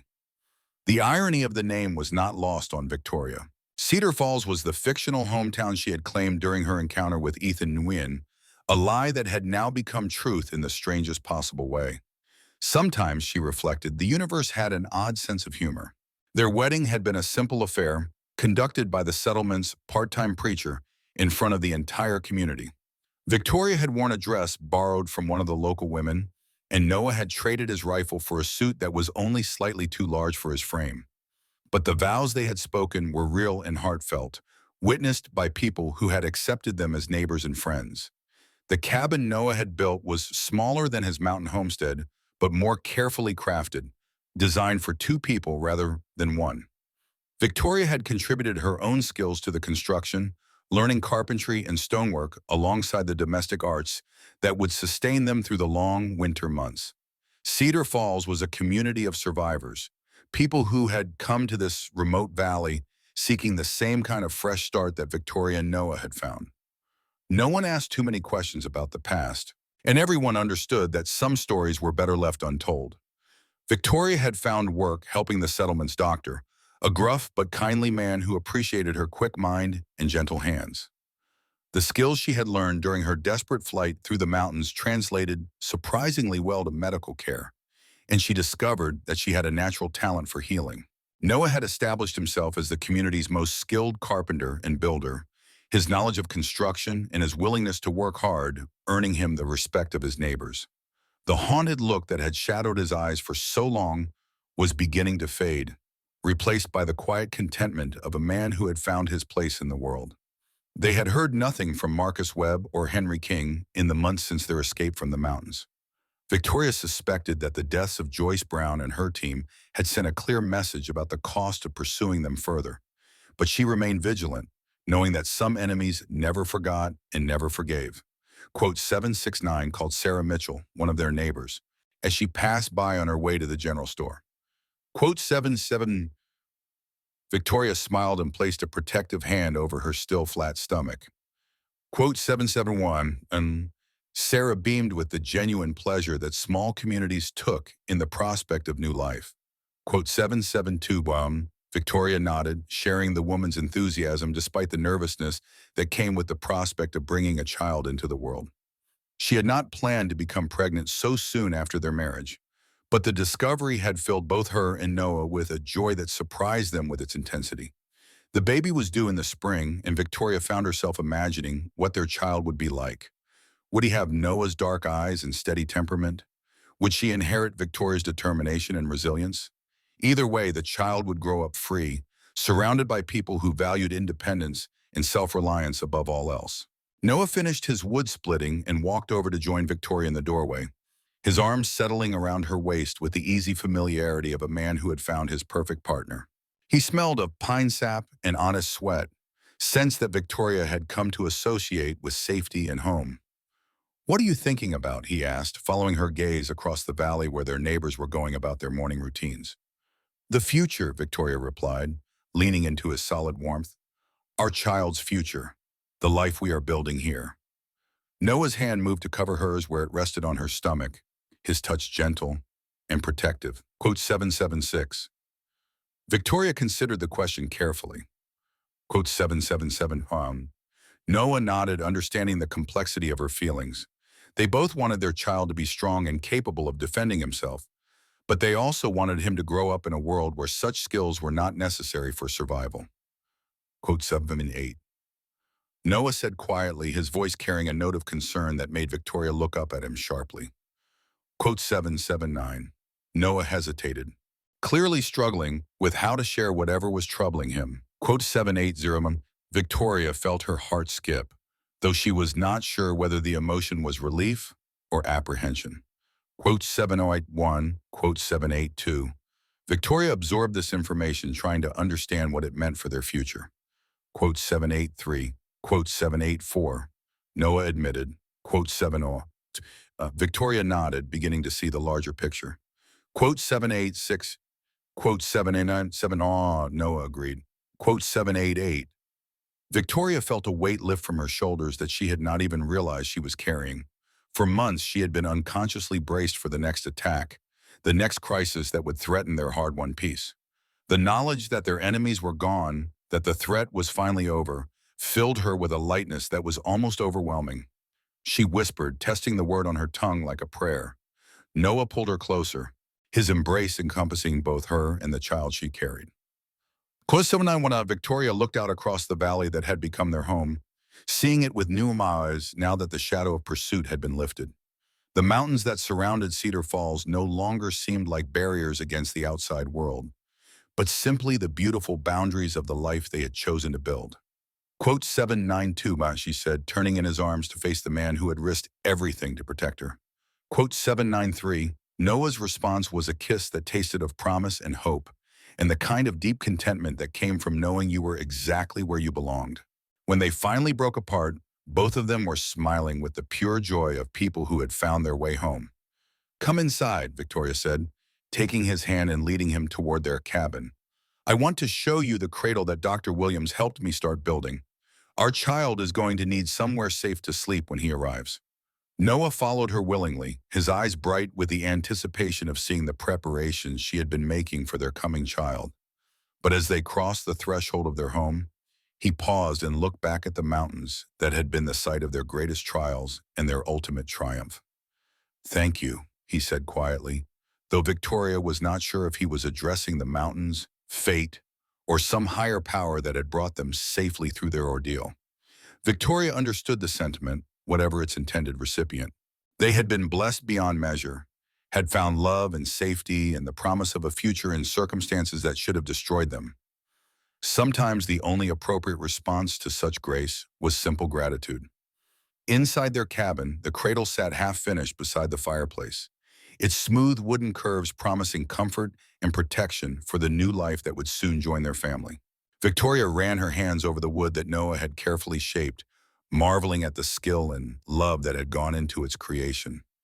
He is going to be so loved, she said softly, imagining the child who would sleep in this cradle, loved and protected and free to become whatever he chooses to be. Noah joined her beside the cradle, his own hands tracing the wood grain with reverent care. He corrected gently, I think we are going to have a daughter, a little girl with her mother's courage and determination.